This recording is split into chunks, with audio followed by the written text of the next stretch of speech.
সকালবেলা আকাশ ঘুমাচ্ছে। আকাশ হলো এই গল্পের নায়ক।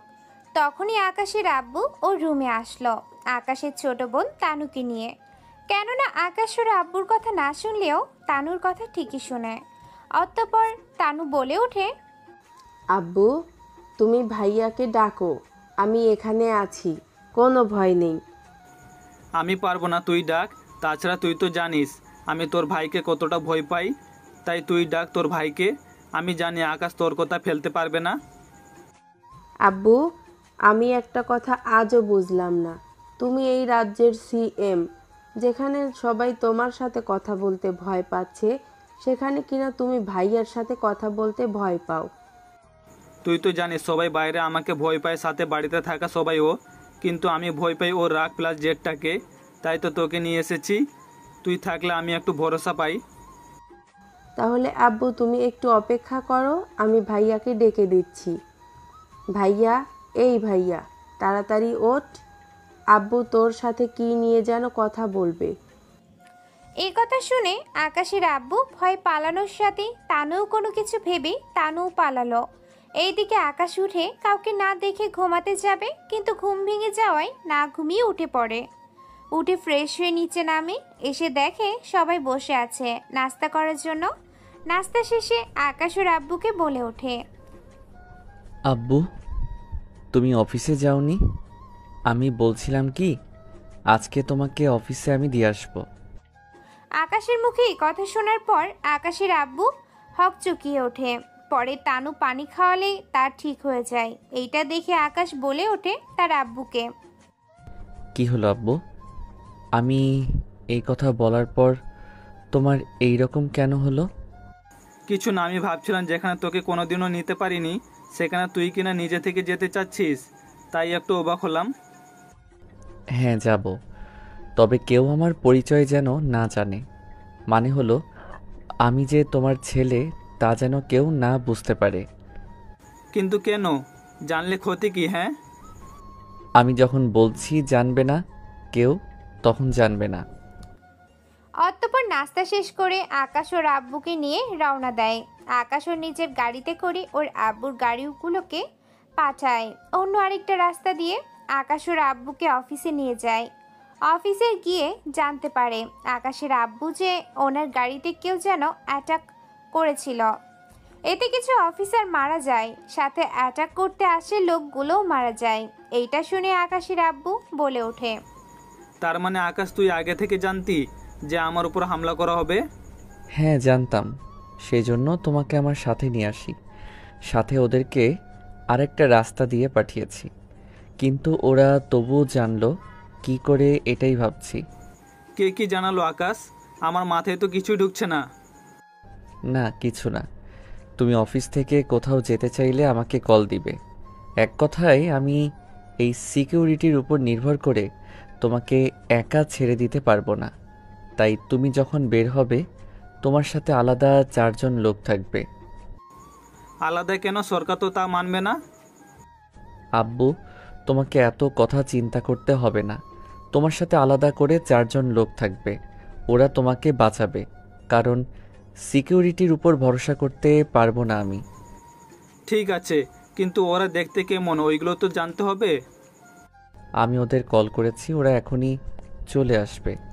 তাই তুমি আমার সাথে নিচে চলো, কেননা তুমি না গেলে ওদের কেউ ভিতরে ঢুকতে দিবে না। অতঃপর আকাশ ওর আব্বুকে নিয়ে নিচে নামে। নিচে নেমে ওই লোকগুলোকে ভেতরে ঢুকিয়ে নেয়। ওই লোকগুলো কালো পোশাকে ছিল, তাই আকাশের আব্বু জিজ্ঞেস করে, ওরা এমন পোশাকে থাকবে নাকি আকাশ? হ্যাঁ আব্বু, ওরা এই পোশাকেই থাকবে। কেন, তোমার সমস্যা? না মানে আকাশ তাই বলে এই কালো লম্বা কোট পরে থাকবে? এদের তো দেখতে মাফিয়াদের মতো লাগছে। দেখো আব্বু, যা বলছি তাই করো। আর হ্যাঁ, তোরা 4জন শুনে রাখো, আব্বুর সাথে সব সময় থাকবে। কোনো সমস্যায় পড়লে আমাকে অবশ্যই জানাবে। আব্বু, এখন তাহলে আমি যাচ্ছি, তুমি বরং তোমার কাজ করতে থাকো। তা নয় করবো, কিন্তু তুই কোথায় যাবি আমাকে তো বল। আমার কাজ আছে, তাই আমি সেখানে যাব। তুমি নিজের খেয়াল রাখবে। আমি গেলাম। কথাগুলো বলে আকাশ অফিস থেকে বের হয়ে যায়। এইদিকে সমস্ত টিভি চ্যানেলে সিএম এর উপর আক্রমণের খবর সবাই জেনে যায়, কিন্তু সিএম তখন ওই গাড়িগুলোকে ছিল না, তাও চ্যানেলে বলা হয়। এইদিকে টিভির এই নিউজগুলো শুনে ডেভিল চ্যানেলের ওপর বাড়ি দেয়, কেননা ডেভিল চেয়েছে সিএমকে মেরে ওনার জায়গায় বসতে চায়, যাতে করে এই পুরো শহরটাই রাজত্ব করতে পারে। কিন্তু অন্য দিকেও আকাশ ছেড়ে দেওয়ার পাত্র নয়। আকাশ ওখানে থেকে বের হয়ে চলে যায় অন্য আরেকটা জগতে। অন্য আরেকটা জগৎ বলতে খুন খারাপি করার জগতে, যেই জগতে নেই কোনো মায়া দয়া। সেই কোন স্যার, সেখানে শুধু প্রতিশোধ নেওয়ার জন্য ওই জগৎটা তৈরি করা হয়েছে। আকাশ এখন সেই জগতেই যাচ্ছে, কেননা আকাশের আব্বু উপর ডেভিল হামলা করে যা আকাশ জেনে যায়। তাই সকালে আকাশ ওর আব্বুকে নিয়ে বেরিয়ে গিয়েছিল, যাতে করে ওর আব্বুর কোনো ক্ষতি না হয়। কিন্তু ডেভিল এটা জানে না যে আকাশের আব্বুই সিএম। এইদিকে আকাশ ওর আস্তানায় চলে আসে। ওখানে আসলে সবাই আকাশের নামে জয়ের ধ্বনি দেয় আর বলে ওঠে, তোমরা নিশ্চয়ই জানো আমাদের রাজ্যের সিএম এর উপর হামলা হয়েছিল। সাথে তোমরা এটাও জানো কে হতে পারে সে। তাই তোমরা লোকজন রেডি রাখো, আমি ডেভিলের আস্তানায় হামলা দিব। আপনি কোনো চিন্তা করবেন না বস, আমি এখনই সব লোকজনকে রেডি করতেছি, তাড়াতাড়ি করি। ওকে ঠিক আছে, তাড়াতাড়ি করো। ওকে একটা উচিত শিক্ষা দিতে হবে, না হলে সে আরও বেড়ে যাবে। বস, একটা কথা বলার ছিল। সিএম স্যার কি আপনার পরিচিত? না মানে ওনাকে কিছু কেউ বললে আপনি ওদের বিরুদ্ধে অ্যাকশনে যান, তাই কথাটা বলেছি। সে সম্পর্কে জানানোর প্রয়োজন হয়নি, তাই তোমাকে যে কাজটা করতে দিয়েছি ওই কাজটা আগে শেষ করো, বুঝতে পেরেছো? অতঃপর আসিফ চলে যায় লোকজন রেডি করতে। লোকজন রেডি হলে আকাশ ওদের নিয়ে বেরিয়ে পড়ে ডেভিলের লোকদের মারতে। কারণ আকাশ এখানে ডেভিলকে পাবে না, কারণ ডেভিল কখন কোথায় থাকে তা ডেভিলের লোকজনও তেমন একটা জানে না। তবু আকাশ যদি ওর আস্তানায় এভাবে হামলা করতে থাকে, তাহলে ওর আস্তানা আগের চেয়ে দুর্বল হতে থাকবে। তাই আকাশ ওর লোকজনকে নিয়ে জঙ্গলের ভিতর চলে যায়। যাওয়ার আগে ওর লোকদের বলতে থাকে, দেখো ওখানে সাবধানে ঢুকতে হবে, না হলে তারা জেনে যাবে, কোনো ভুল করা যাবে না। তাই সবাই নিজেদের খেয়াল রাখবে। আকাশ যেতে যেতে কয়েকজনকে মেরে ফেলে। এইভাবে একে একে লোকদের মারছে আর ভিতরে ঢুকতে থাকে। এইভাবে মারতে মারতে আকাশ ওর লক্ষ্যে চলে গেল, কেননা এখন সামনে একটা বাড়ি দেখা যাচ্ছে। তাই আকাশ এখন ওই বাড়িটাই হামলা করবে এবং দেখবে কোনো ক্লু পায় কিনা। তাই ওই বাড়িতে থাকা সবাইকে মেরে ফেলে, শুধু একজনকে বাঁচিয়ে রাখে।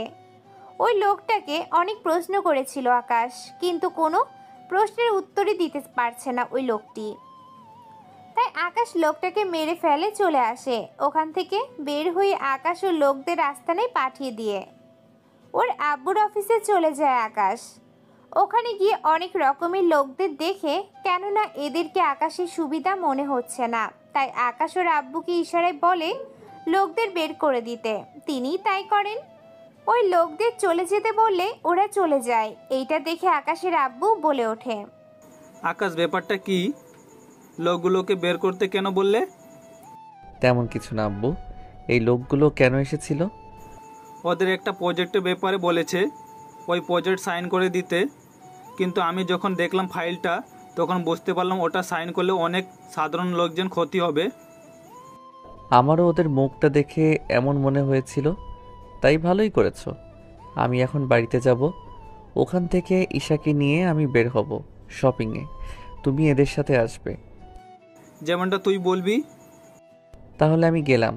তবে ওই লোকগুলোর মতিগতি আমার কেন জানি না ভালো লাগছে না। ওরা কিছু একটা প্ল্যান করতে পারে, তাই সাবধানে থাকবে। অতঃপর আকাশ অফিস থেকে বের হয়ে বাড়িতে চলে আসে। বাড়িতে আসার আগেই তনুকে রেডি হতে বলে। তানু রেডি হয়ে নেয় আকাশ আসার আগেই। তানু আসলে আকাশ বেরিয়ে পড়ে। ওরা শপিং মলে ঢোকে। ওখানে তানুয়ের জন্য কিছু জামা দেখতে থাকে, সাথে আকাশও নিচের জন্য গেঞ্জি শার্ট দেখতে থাকে। আকাশ নিজের জন্য শার্ট পছন্দ হলে ওটা ট্রায়াল দিয়ে দেখার জন্য ট্রায়াল রুমে যায়। এখানে মোট 4টা ট্রায়াল রুম ছিল। আকাশ এক এক করে চেক করে দেখে দরজা বন্ধ। তখন 4র্থ নাম্বার দরজা ধাক্কা দিতে খুলে গেল। আকাশ ভিতরে ঢুকে সাদা একটা পর্দা সরাতেই দেখলো একটা মেয়ে শাড়ি চেঞ্জ করতেছে। শাড়ি চেঞ্জ করার সময় আকাশ শুধু মেয়েটার নাভিটাই দেখতে পেল, কেননা মেয়েটা আকাশকে দেখা মাত্রই শাড়ি দিয়ে বুকটা ঢেকে নিল, কিন্তু তাতে করে নাভিটা দেখা যাচ্ছে। এর বাহিরে আরও অনেক কিছু দেখতে পেয়েছে, ওইসব আপনাদের না জানলেও চলবে। আকাশকে অমনভাবে তাকাতে দেখে মেয়েটা যেই চিৎকার করতে যাবে, আকাশ মেয়েটার মুখে হাত দিয়ে আটকে দেয়, যাতে করে মেয়েটার চিৎকার বাহিরে না শোনা যায়। আকাশ মেয়েটা এতটাই কাছে ছিল যে মেয়েটা আকাশের আর আকাশ মেয়েটার বুকে হার্টবিট শুনতে পাচ্ছে। দুজনে কিছুক্ষণ চুপ করে থেকে মেয়েটি ইশারায় আকাশকে হাত সরাতে বলে। আকাশ ব্যাপারটা বুঝতে পেরে হাত সরিয়ে নেয়। মেয়েটি কিছুক্ষণ হাঁপাতে হাঁপাতে বলে, আপনি কি বলুন তো, নক করে তো ঢুকতে পারেন। আপনি দরজা বন্ধ করে দিলেই তো সব কিছু ঠিকঠাক হয়ে গেল। এখন কথা না বাড়িয়ে শাড়ি পরে নিন, আমি বাইরে চলে যাচ্ছি। ঠিক আছে যান, আর হ্যাঁ, বাইরে গিয়ে আমার জন্য অপেক্ষা করেন। আকাশ ইরার কথা মতো বাইরে চলে আসে, এসে অপেক্ষা করে। ইরা 5 মিনিটের ভিতরে শাড়ি চেঞ্জ করে বাহির হয়ে আসে। ইরাকে দেখে আকাশ একদম ফিদা হয়ে গিয়েছে, যাকে বলে লাভ অ্যান্ড ফার্স্ট সাইট, একদিক দিয়ে ভালোবাসা। এইদিকে ইরা ট্রায়াল রুম থেকে বের হয়ে আকাশের দিকে আসতেছে, আর আকাশ তো ইরাকে দেখতেই ব্যস্ত। তাই ইরা বিরক্ত হয়ে হাতের তুড়ি বাজালে আকাশের ধ্যান ভাঙে আর বলে ওঠে, আচ্ছা, আপনি তো দেখি ভারী লুচু টাইপের ছেলে। জি, আপনি কি কথাগুলো আমাকে বলেছেন? জি, আপনাকেই বলেছি। আপনাকে ছাড়া কাকে বলবো? কি আমাকে বললেন? তাছাড়া এত লোকজন থাকতে আমাকে কেন কথাটা বললেন? কারণটা হচ্ছে, কোথায় আপনি মন মরা হয়ে থাকবেন সেখানে তা না করে আমার দিকে তাকিয়ে আছেন। তা কোনোদিন কি মেয়ে দেখেননি নাকি?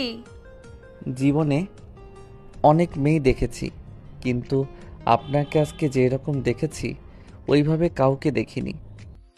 ওই চুপ চুপ। আচ্ছা, আপনার কি লজ্জা শরম নেই?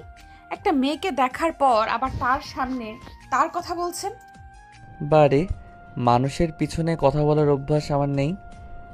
যাকে যা বলার সবসময় সামনেই বলি। দোয়া করবেন এরপর থেকে যেন আপনি আমার সামনে না পড়েন। যদি পড়েন তাহলে খুন করে রেখে দিব। কথাগুলো বলে মেয়েটি চলে যায়। এইদিকে মেয়েটির কথা শুনে আকাশ মিটমিট করে হাসে। আকাশ ওখানে দাঁড়িয়ে থাকা অবস্থায় তানু চলে আসে। তানু এসে আকাশকে বলে, ভাইয়া, তোর ট্রায়াল দেয়া শেষ হলে তুই বিল পে কর, আমি ভেতর থেকে আসছি। আরে বোন, লাগবে না, তুই চল, একসাথে বিল দিয়ে হাঁটা ধরবো। ভাইয়া, তুইও না, কখন তোর মতিগতি কী থাকে তা বোঝাই মুশকিল। আকাশ তানুকে নিয়ে বেরিয়ে পড়ে। শপিং মল থেকে বের হয়ে এসে আকাশ ঈশাকে বলে, তানু, তুই এখানে একটু দাঁড়া, আমি গাড়ি নিয়ে এসে তোকে নিয়ে যাব এখান থেকে। আমি তাহলে আছি, তুই যা, তাড়াতাড়ি আসবি। আকাশ গাড়ি নিতে চলে যায়, কিন্তু 20 মিনিট হয়ে গেল আকাশ না ফেরার কারণে তানু পার্কিং লটের ভিতরে চলে যায়। ওখানে গিয়ে দেখে আকাশ অজ্ঞান অবস্থায় পড়ে আছে আর শরীরে ছুরির আঘাতের চিহ্ন। তাই তানু চিৎকার করে, লোক জড়ো করে। পরে সবাই মিলে আকাশকে ওদের গাড়িতে উঠিয়ে দিলে তানু গাড়ি ড্রাইভ করে হসপিটালে আসতে থাকে। হসপিটালে আসার আগে ওর বাবা মা কল দিয়ে সব কথা জানিয়ে দেয়। আকাশের বাবা মা কল পেয়ে হসপিটালে চলে আসে আর বলে ওঠে, আম্মু, আমরা শপিং করে বের হয়েছিলাম, তখনই ভাইয়া গাড়ি নিয়ে গেল। 20 মিনিট পার হয়ে যাওয়ার পর আমি ওখানে গিয়ে ভাইয়াকে এই অবস্থায় দেখলাম। কার এত বড় সাহস আমার ছেলেকে মারে? সিকিউরিটি, সিকিউরিটি, কোথায় তোমরা? তাড়াতাড়ি এখানে আসো। জি স্যার, আমাদের ডেকেছেন কি? হ্যাঁ, এখনই এই ঠিকানায় যাও। ওখানে কি হয়েছে না হয়েছে সব জেনে তারপর আসবে। ওকে, ঠিক আছে, আপনি কোনো চিন্তা করবেন না স্যার, আমরা খুব শীঘ্রই সব কিছু তদন্ত করে আসতেছি। তদন্ত করতে হবে না, যারা এই কাজ করেছে ওদেরকে 24 ঘন্টার মধ্যে আমার সামনে হাজির করবে, জীবিত অথবা মৃত। ওকে ঠিক আছে স্যার, আমরা সব রকমের চেষ্টা করব, আপনি কোনো চিন্তা করবেন না। অতঃপর সিকিউরিটি বের হয়ে যায়। অন্যদিকে ডক্টর আকাশের চিকিৎসা করতে থাকে। 1 ঘন্টা পর ডক্টর বেরিয়ে এলো, তবে মুখে চিন্তার ছাপ নিয়ে। তা দেখে আকাশের বাবা মা ও তানু ওরা চিন্তিত হয়ে পড়েছে। এটা দেখে ডাক্তার বলে ওঠে, দেখুন আকাশের অবস্থা কিছুটা খারাপ, কারণ অনেক রক্ত বের হয়ে গিয়েছিল। তার উপর শরীরে আঘাতের অনেক চিহ্ন আছে, তাই সুস্থ হতে দেরি হবে। ডাক্তার সাহেব, আকাশের সুস্থ হতে কতদিন লাগবে আর জ্ঞান কখন ফিরবে? দেখুন 7-8 দিন লাগবে সুস্থ হতে, জ্ঞান ফিরতে 1 দিন লাগবে। তাই ওর খেয়াল রাখবেন যাতে করে ওর সমস্যা না হয়। 2 দিন হসপিটালে রাখতে হবে। এখানে ওর কোনো ক্ষতি হবে না, হসপিটালে সিকিউরিটি আছে, ওরা কোনো মতে আকাশের ক্ষতি হতে দিবে না। এইদিকে তানু হসপিটাল থেকে বাকি সবাই চলে যায়। অন্যদিকে সিকিউরিটিগুলো শপিং মলের কাছে এসে অনেক লোকজনকে অনেক প্রশ্ন করতে থাকে, কিন্তু ওরা কিছু দেখেনি বলে চলে যায়। পার্কিং লটে সিসিটিভি ক্যামেরা ছিল, কিন্তু ওই লোকগুলো ক্যামেরা নষ্ট করে দিয়েছে, তাই ওখানে কোনো রকম ক্লু ওরা পেল না। তাই আশেপাশে কেউ কিছু বুঝতে পারেনি। এইদিকে আসিফ ও আকাশের লোকেরা এখন পর্যন্ত কোনো খবর পায়নি আকাশের, কেননা 1 দিন হয়ে গেল আকাশ ওদের সাথে কোনো যোগাযোগ করেনি। তাই আসিফের টেনশন হতে থাকলো আর বলতে লাগলো, এমনটা তো হওয়ার কথা নয় বস, 1 দিন শেষ হয়ে গেল অথচ আমাদের সাথে কোনো যোগাযোগ করেনি। আচ্ছা, ওনার কিছু হয়নি তো? উনি না জানালে আমরা নিজের থেকে তো আর ওনার সাথে যোগাযোগ করতে পারবো না, তা উনি জানে, তবুও কেন যোগাযোগ করছে না? এইদিকে সিকিউরিটিগুলো আকাশের আব্বুর সামনে এসে দাঁড়িয়ে আছে। অতঃপর আকাশের আব্বু বলে ওঠে, এই কি তোমরা এইভাবে দাঁড়িয়ে আছো কেন? আমার ছেলেকে যারা মেরেছে তারা কোথায়? স্যার আমরা সব চেক করেছি, কিন্তু বড় স্যারকে কারা মেরেছে এর কোনো তথ্য পাইনি। কি তার মানে সামনে এই কাজটুকু করতে পারলে না? তোমাদের কি এই জন্য এত টাকা দিয়ে রাখি? তোমরা যদি কোনো কাজ করতে পারো না তাহলে কি লাভ আমার? সরি স্যার, আমরা সব রকম চেষ্টা করেছি। এখন শুধুমাত্র বড় স্যারই বলতে পারবে ওই সময়ে কি হয়েছিল। আমার ছেলের একবার জ্ঞান ফিরুক, তারপর ওদের খেলা শেষ করব। ওদের কত বড় সাহস আমার ছেলেকে মারার চেষ্টা করে। এইদিকে 1 দিন পর আকাশের জ্ঞান ফিরে। আকাশ জ্ঞান ফিরে আশেপাশে তাকিয়ে আছে, সাথে কাউকে খুঁজতেছে। আকাশের এমন করে তাকানো দেখে তানু প্রশ্ন করে, ভাইয়া কি খুঁজছিস এমন করে? ওই মেয়েটি কোথায়? ভাইয়া কোন মেয়ের কথা বলছিস? আমি তো ওখানে কোনো মেয়েকেই দেখলাম না। ওখানে একটা মেয়ে ছিল, আমি ওই মেয়েটিকেই বাঁচাতে গিয়ে আমার এমনটা হয়েছে। ভাইয়া তুই কি বলছিস এগুলো? আমি ওখানে কোনো মেয়েকে দেখিনি। তাছাড়া ওই সময় কি হয়েছিল? ওই সময় কথাগুলো বলে আবার জ্ঞান হারায়। তাই তানু তাড়াতাড়ি করে ডক্টরের কাছে আসে। তানুকে এভাবে আসতে দেখে ডক্টর বলে ওঠে, কি ব্যাপার তানু, তুমি এমন কেন করছো? তোমার কি কোনো কিছু সমস্যা হয়েছে? ভাইয়ার জ্ঞান ফিরেছিল, কিন্তু কোনো একটা মেয়ের কথা বলে। আমি ওকে মেয়েটার কথা জিজ্ঞাসা করতে আবার ও জ্ঞান হারায়। আগেই তো বলেছি আমি, এখন ওকে কোনো রকম প্রশ্ন করা যাবে না। তাছাড়া চিন্তা করো না, কিছুক্ষণ পরে জ্ঞান ফিরে আসবে। তুমি তোমার বাবা মাকে কল দাও, ওনারা আসলে নিয়ে যেতে পারবে। ওকে আঙ্কেল, ঠিক আছে, আমি তাহলে সব কিছুর ব্যবস্থা করতেছি। অতঃপর তানু ওর বাবা মাকে কল দিয়ে আসতে বলে। 20 মিনিট পর ওর বাবা মা দুজনে আসে আর এসেই বলে ওঠে, তানু, আকাশের এখন অবস্থা কেমন? আব্বু এখন তো ঠিক আছে, কিন্তু ভাইয়া জ্ঞান ফিরে একটা মেয়ের কথা বলছিল। কি মেয়ের কথা? মেয়ের কথা কেন বলবে? আকাশ কি ওই মেয়েকে চিনে নাকি? উপস আব্বু, তুমিও না, কিছু বলার আগেই তো তোমার ছেলে চিৎপটাং হয়ে গেল, মানে জ্ঞান হারালো। ডক্টর আঙ্কেল বলে দিয়েছে ভাইয়াকে এসব কিছু নিয়ে যেন কোনো কথা জিজ্ঞাসা না করি। তা তোর ভাইকে কখন নিতে পারবো এখান থেকে? এই তো আবার জ্ঞান ফিরলে নিয়ে যেতে পারবো, ডক্টর আঙ্কেল এটাই বলল। অতঃপর আকাশের জ্ঞান ফিরে। ওর বাবা মা আকাশের সামনে যায়। ওনাদের দেখে আকাশ বলে, আব্বু তোমরা কি ওই মেয়েটার কোনো খোঁজ খবর পেয়েছো কি? দেখ আকাশ, আমরা ওখানে কোনো মেয়েকে দেখিনি, না তানু কাউকে দেখেছে, তাছাড়া সিসিটিভিতেও আমরা কাউকে দেখিনি। এটা কি করে সম্ভব হতে পারে? মেয়েটা তাহলে গেল কোথায়? আমার মাথায় তো কিছুই আসতেছে না। আকাশ, তুই কি কিছু ভাবছিস? আমাদের বল, তুই কি ভাবছিস?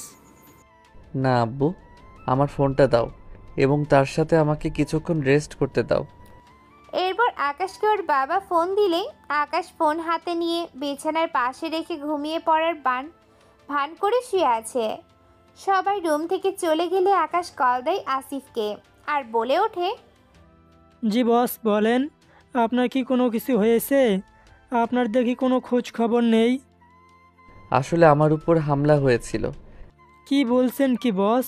কি হয়েছিল বস? আমাকে একটু খুলে বলেন। বেশি কিছু না, তুই এখন যাবি এই শপিং মলে, ওখানে গিয়ে খোঁজ নে, তাহলে ওই মেয়েটার ব্যাপারে জানতে পারবি। তুই যে করে পারিস খুঁজে বের কর। আপনি কোনো চিন্তা করবেন না বস, যে করেই হোক ওই মেয়েটাকে আপনার সামনে এনে হাজির করব। ওরা কথা বলে কল কেটে দেয়। এইদিকে আকাশ শুয়ে পড়ে। 4 দিন পর আকাশ পুরোপুরি সুস্থ হয়ে যায়। সুস্থ হয়ে আকাশ চলে আসে ও রাস্তা নাই, কেননা আসিফ ওই মেয়েটাকে খুঁজে বের করেছে। তাই আকাশ ওই মেয়েটার সাথে কথা বলার জন্যই এই মেয়েটাকে তুলে আনে। সেজন্য আকাশ ওই মেয়েটির সামনে গিয়ে দেখে টাইল রুমের ভিতর থাকা মেয়েটা। সেজন্য আকাশ কিছুটা আশ্চর্য হয়ে যায় আর বলে ওঠে, আসিফ, এই কাকে ধরে নিয়ে এসেছিস তোরা? বস, সঠিক মেয়েই তো ধরে এনেছি। এই মেয়েটাই ছিল ওই দিন পার্কিং এরিয়াতে। এই মেয়ে চুপ করে আসিস কেন বল? সেদিন তুই ছিলি ওখানে। বিশ্বাস করুন, আমি কাউকে মারার জন্য কাউকে সুপারিশ করিনি, আর নাই কোনো সাহায্য করেছি। তাহলে সত্যি করে বল, ওই দিন ওখানে কি করেছিলি তুই? সব সত্যি বলতেছি, প্লিজ তবু আমার কোনো ক্ষতি করবেন না। এইদিকে আকাশ কি বলবে বুঝতে পারছে না, কেননা আকাশের ওই দিনের ঘটনা তেমন একটা মনে নেই। শুধু এইটুকুই মনে আছে যে একটা মেয়েকে কতগুলো লোক তুলে নিয়ে যেতে চেয়েছিল।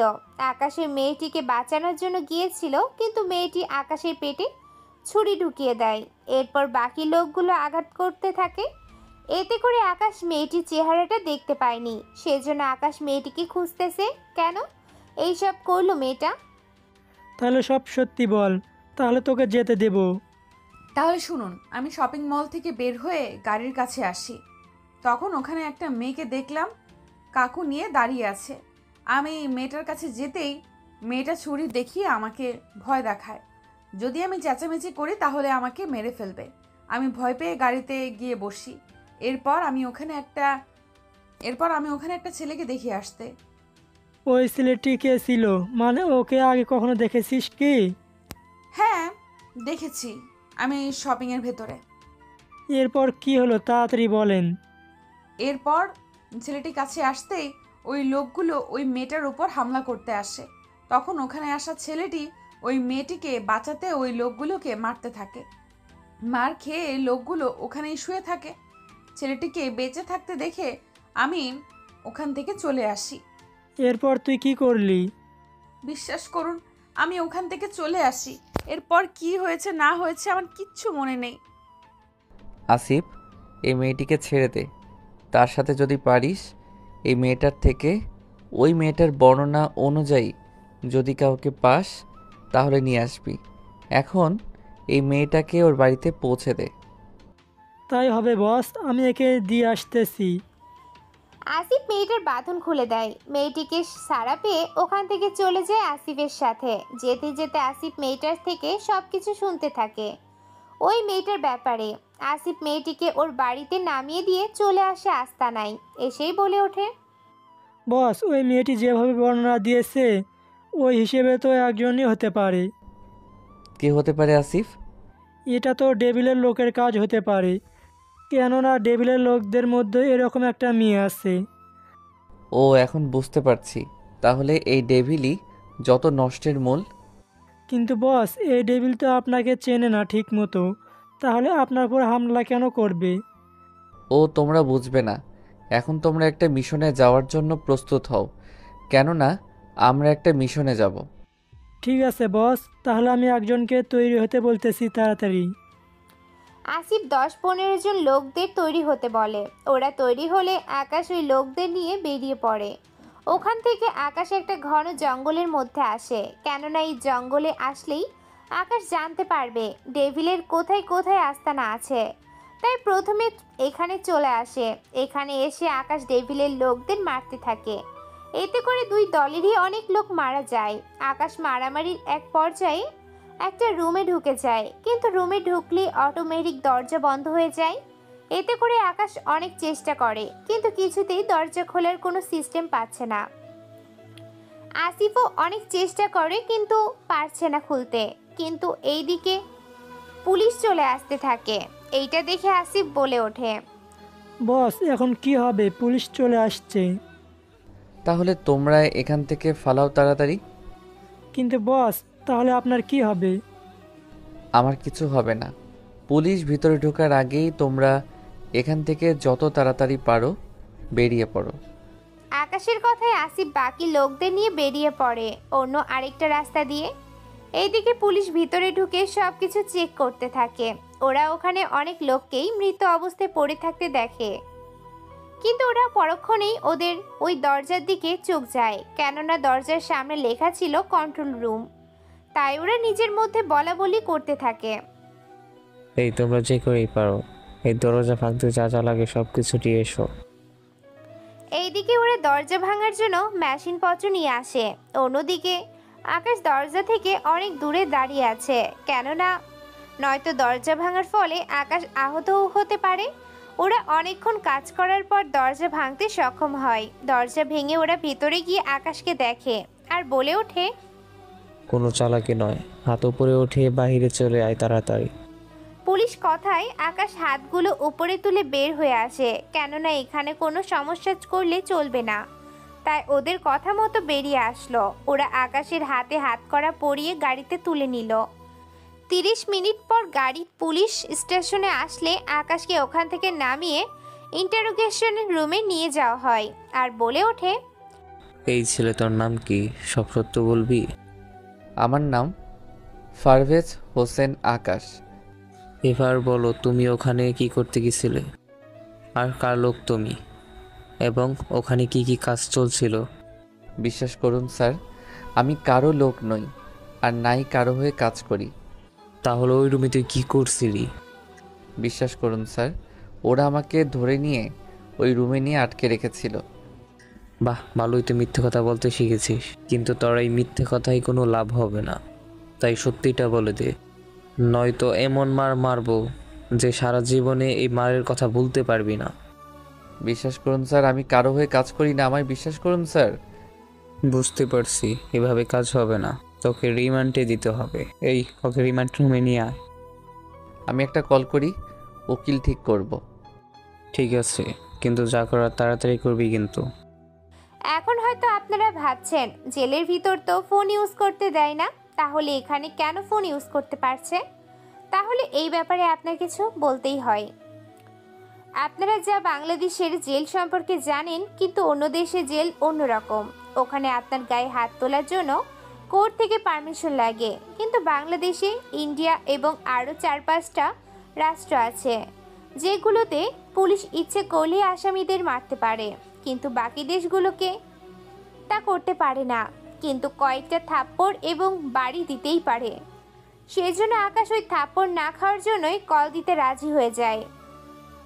চলুন এবার গল্পে আসি। আকাশ কাকে যেন কল দেয়। কল দেওয়ার 20 মিনিটের মধ্যে থানার সামনে কয়েকটা গাড়ি আসে। পুলিশ থানার বাইরে গিয়ে দেখে সিএম গাড়ি, আর ওনার গাড়ির সাথে পুলিশ ও অন্য কমান্ডো তো আছেই। সিএমকে দেখে পুলিশ অফিসার দৌড়ে এসে সালাম দেয় আর বলে ওঠে, আসসালামু আলাইকুম স্যার, আপনি হঠাৎ করে এখানে, কোনো সমস্যা হয়েছে কি স্যার? ওয়ালাইকুম আসসালাম ওয়া রাহমাতুল্লাহি বারকাতু। সব কথা কি এখানেই বলবেন, নাকি আমায় ভিতরে যেতে দিবেন? অফকোর্স স্যার, ভিতরে আসেন। আকাশের আব্বু ভিতরে যায়। পুলিশ অফিসার ওনাকে চেয়ার এনে দেয় বসার জন্য। উনি চেয়ারে বসে তখন উনি ইন্টারোগেশন রুমে আকাশকে দেখতে পায়, তাই উনি অফিসারকে জিজ্ঞেস করে। ওই ছেলেটার অপরাধ কি? কেন ওকে ধরে নিয়ে এসেছেন? স্যার, আমরা জঙ্গলের ভিতর একটা বাড়িতে রেডি করি। তখন ওই বাড়িতে যারা ছিল তাদের মধ্যে সবাই মারা গিয়েছে ওখানে। ওনাকে আমরা একটা রুমে পাই ওখানে। পরে আমরা ওই রুমটা যন্ত্রপাতি দিয়ে ভেঙে এই লোকটাকে পাই। তাই আমরা ওকে নিয়ে এসেছি যাতে করে ওর কাছ থেকে কোনো তথ্য আমরা পেতে পারি। ওকে ছেড়ে দাও। কিন্তু স্যার, কেন? কারণটা তোমার না জানলেও চলবে। এর আগেও ওর উপর হামলা করা হয়েছিল, অনেক কষ্ট করে ওকে বাঁচাই। যখন আবার সুস্থ হয়েছে তখন ওই লোকগুলো ওকে হয়তো আবারও তুলে নিয়ে গেছিল। যদি এমনটা হয় তাহলে আমি ওকে ছেড়ে দিচ্ছি, কিন্তু উনি আমাদের একবারও বলেনি যে আপনি ওর পরিচিত হন। ও এমনই, কোথাও পাওয়ার দেখাতে চায় না। ঠিক আছে স্যার, আমি অক্ষণই ছেড়ে দিচ্ছি। আকাশকে ছেড়ে দেওয়া হলো। আকাশ ওর আব্বুর সাথে বাড়ির দিকে আসতে থাকে, কিন্তু পথে আকাশকে ওর আব্বু একের পর এক প্রশ্ন করেই যাচ্ছে, কিন্তু আকাশ কোনো প্রশ্নের উত্তরই দিচ্ছে না। বাড়িতে আসার পর আকাশ ভাবতে থাকে কিভাবে কি করতে হবে। সে সব ভাবা শেষ হয়ে গেল আকাশের। তার সাথে আসিফকে কল দিয়ে জানে যে আকাশ এখন ঠিক আছে, কেননা ওদেরকে যদি না জানানো হয় ব্যাপারটা, তাহলে ওরা টেনশন করতে পারে। পরের দিন সকালে তানু আকাশের রুমে এসে হাজির হয় আর বলে ওঠে, ভাইয়া, তোকে একটা কথা বলার ছিল। কি কথা বল? তাছাড়া তোর মুখটা এভাবে শুকনো দেখাচ্ছে কেন? আসলে হয়েছে কি, আমাকে কয়েকদিন ধরে কয়েকটা ছেলে রাস্তায় বিরক্ত করে যাচ্ছে। কি? কয়েকদিন ধরে বিরক্ত করছে আর তুই এখন বলতেছিস আমাকে? আমি ওদের অনেক রকম ভয় ও দেখিয়েছি, কিন্তু এতেও কোনো রকম কাজ হলো না, তাই এখন তোকে জানালাম। আচ্ছা, তুই নিচে যা, আমি ফ্রেশ হয়ে আসতেছি। তানু নিচে গিয়ে ওর আব্বুর সাথে কথা বলতে থাকে। এর মাঝে আকাশ তৈরি হয়ে নেয়। ওরা নাস্তা করে বেরিয়ে পড়তে যাবে, তখন তানু বলে ওঠে, এটা কি পরেছিস? একটু সুন্দর করে সেজে আয়। আমি তো ওখানে। ভাইয়া। আচ্ছা বোন, যাচ্ছি। আকাশ উপরে গিয়ে রেডি হয়ে নেয়, কেননা আকাশ মারামারি করার উদ্দেশ্যে রেডি হয়েছিল, কিন্তু এখন আবার চেঞ্জ করতে বলেছিল।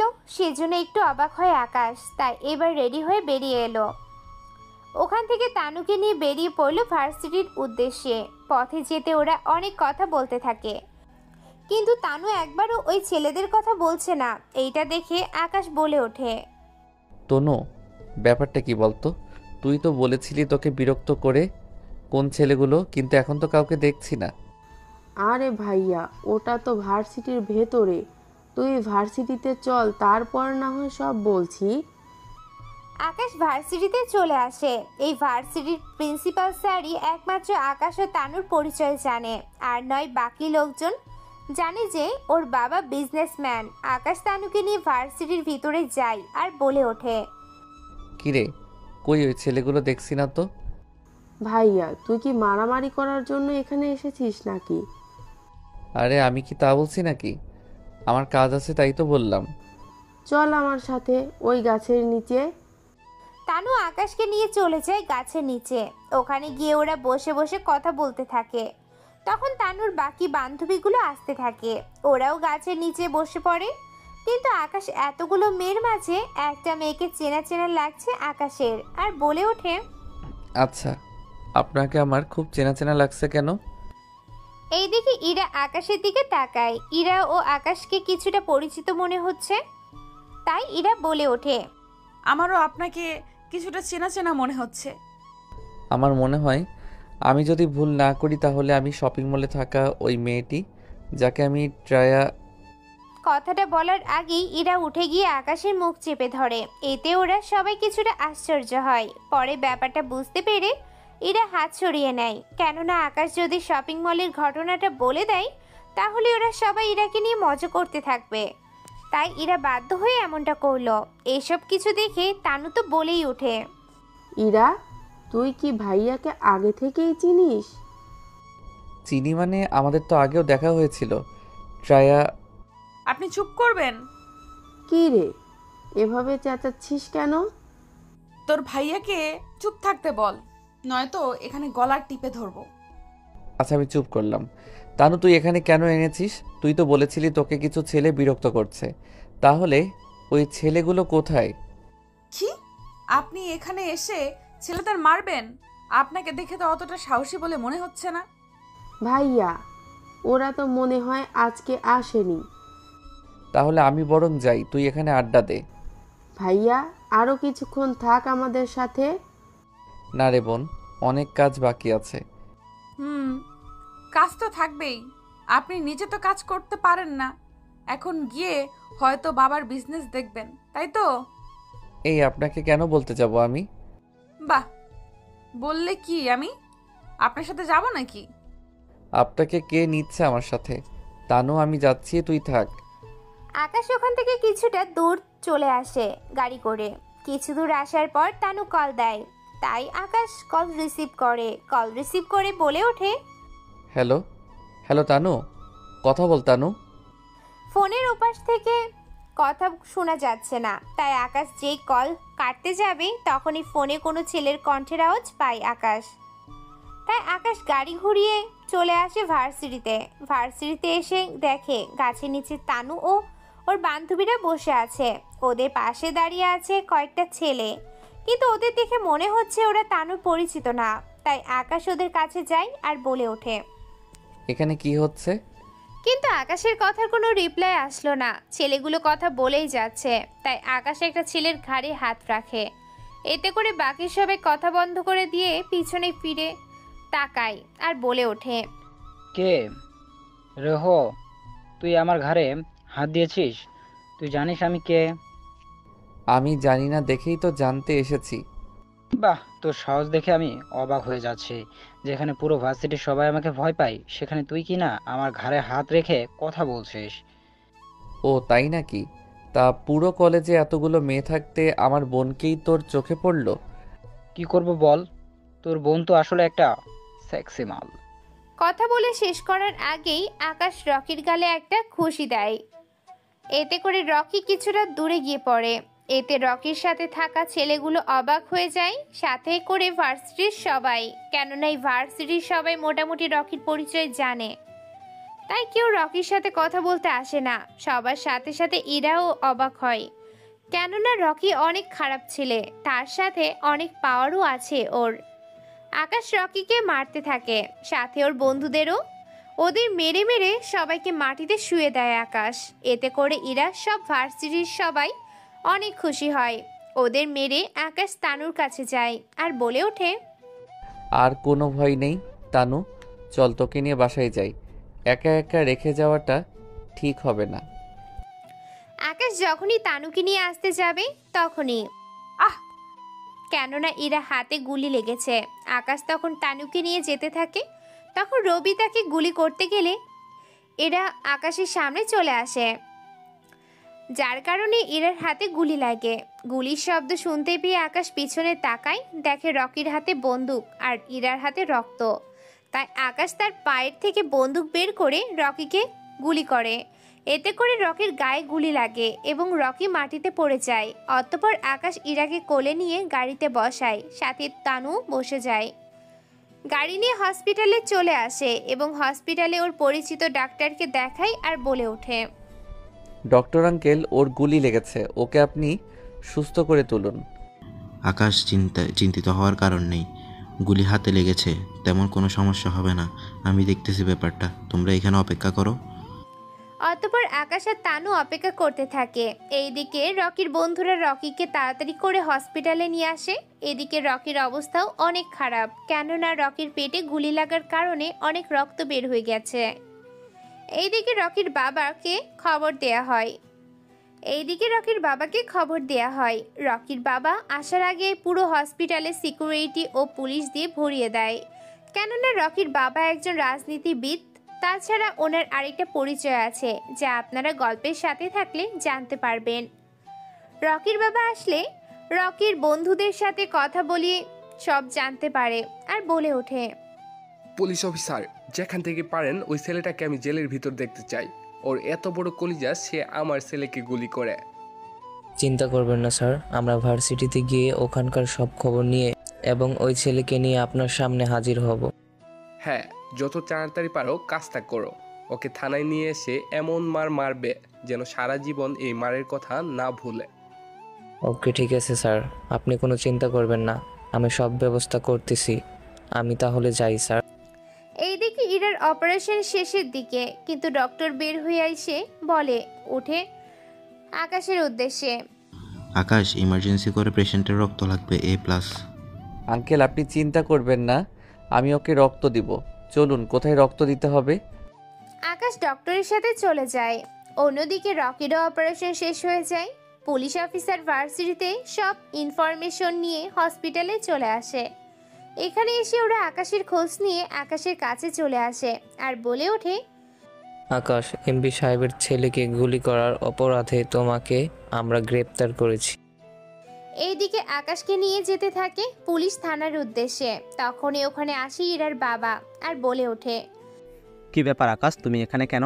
আর পুলিশ তোমাকে কেন ধরে নিয়ে যাচ্ছে? আঙ্কেল ওসব বিষয় পরে জানাবো আপনাকে, এখন শুধু এটা জেনে রাখুন আমি কিছুক্ষণ পরে এখানে চলে আসব। কিন্তু আপনি কেন এখানে? আমার মেয়ে গুলি লেগেছে, তাই আমি ওকে দেখতে এসেছি। আর তানু, তোমাকেও দেখতেছি তুমি এখানে দাঁড়িয়ে আছো। আমার মেয়ে কোথায়? আঙ্কেল, ইরা আপু এখন ভিতরে, আর কোনো সমস্যা নেই, আপনি নিশ্চিন্তে থাকতে পারেন।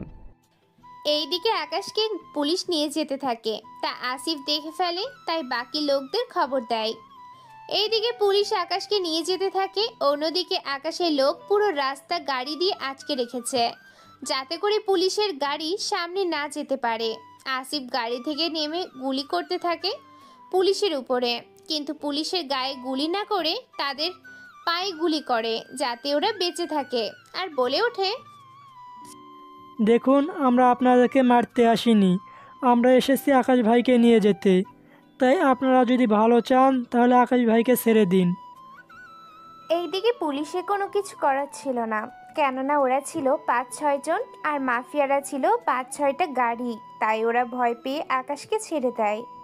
আকাশ ওদের কাছ থেকে এসে আসিফের গাড়িতে চলে আসে এবং গাড়িতে বসে যায়।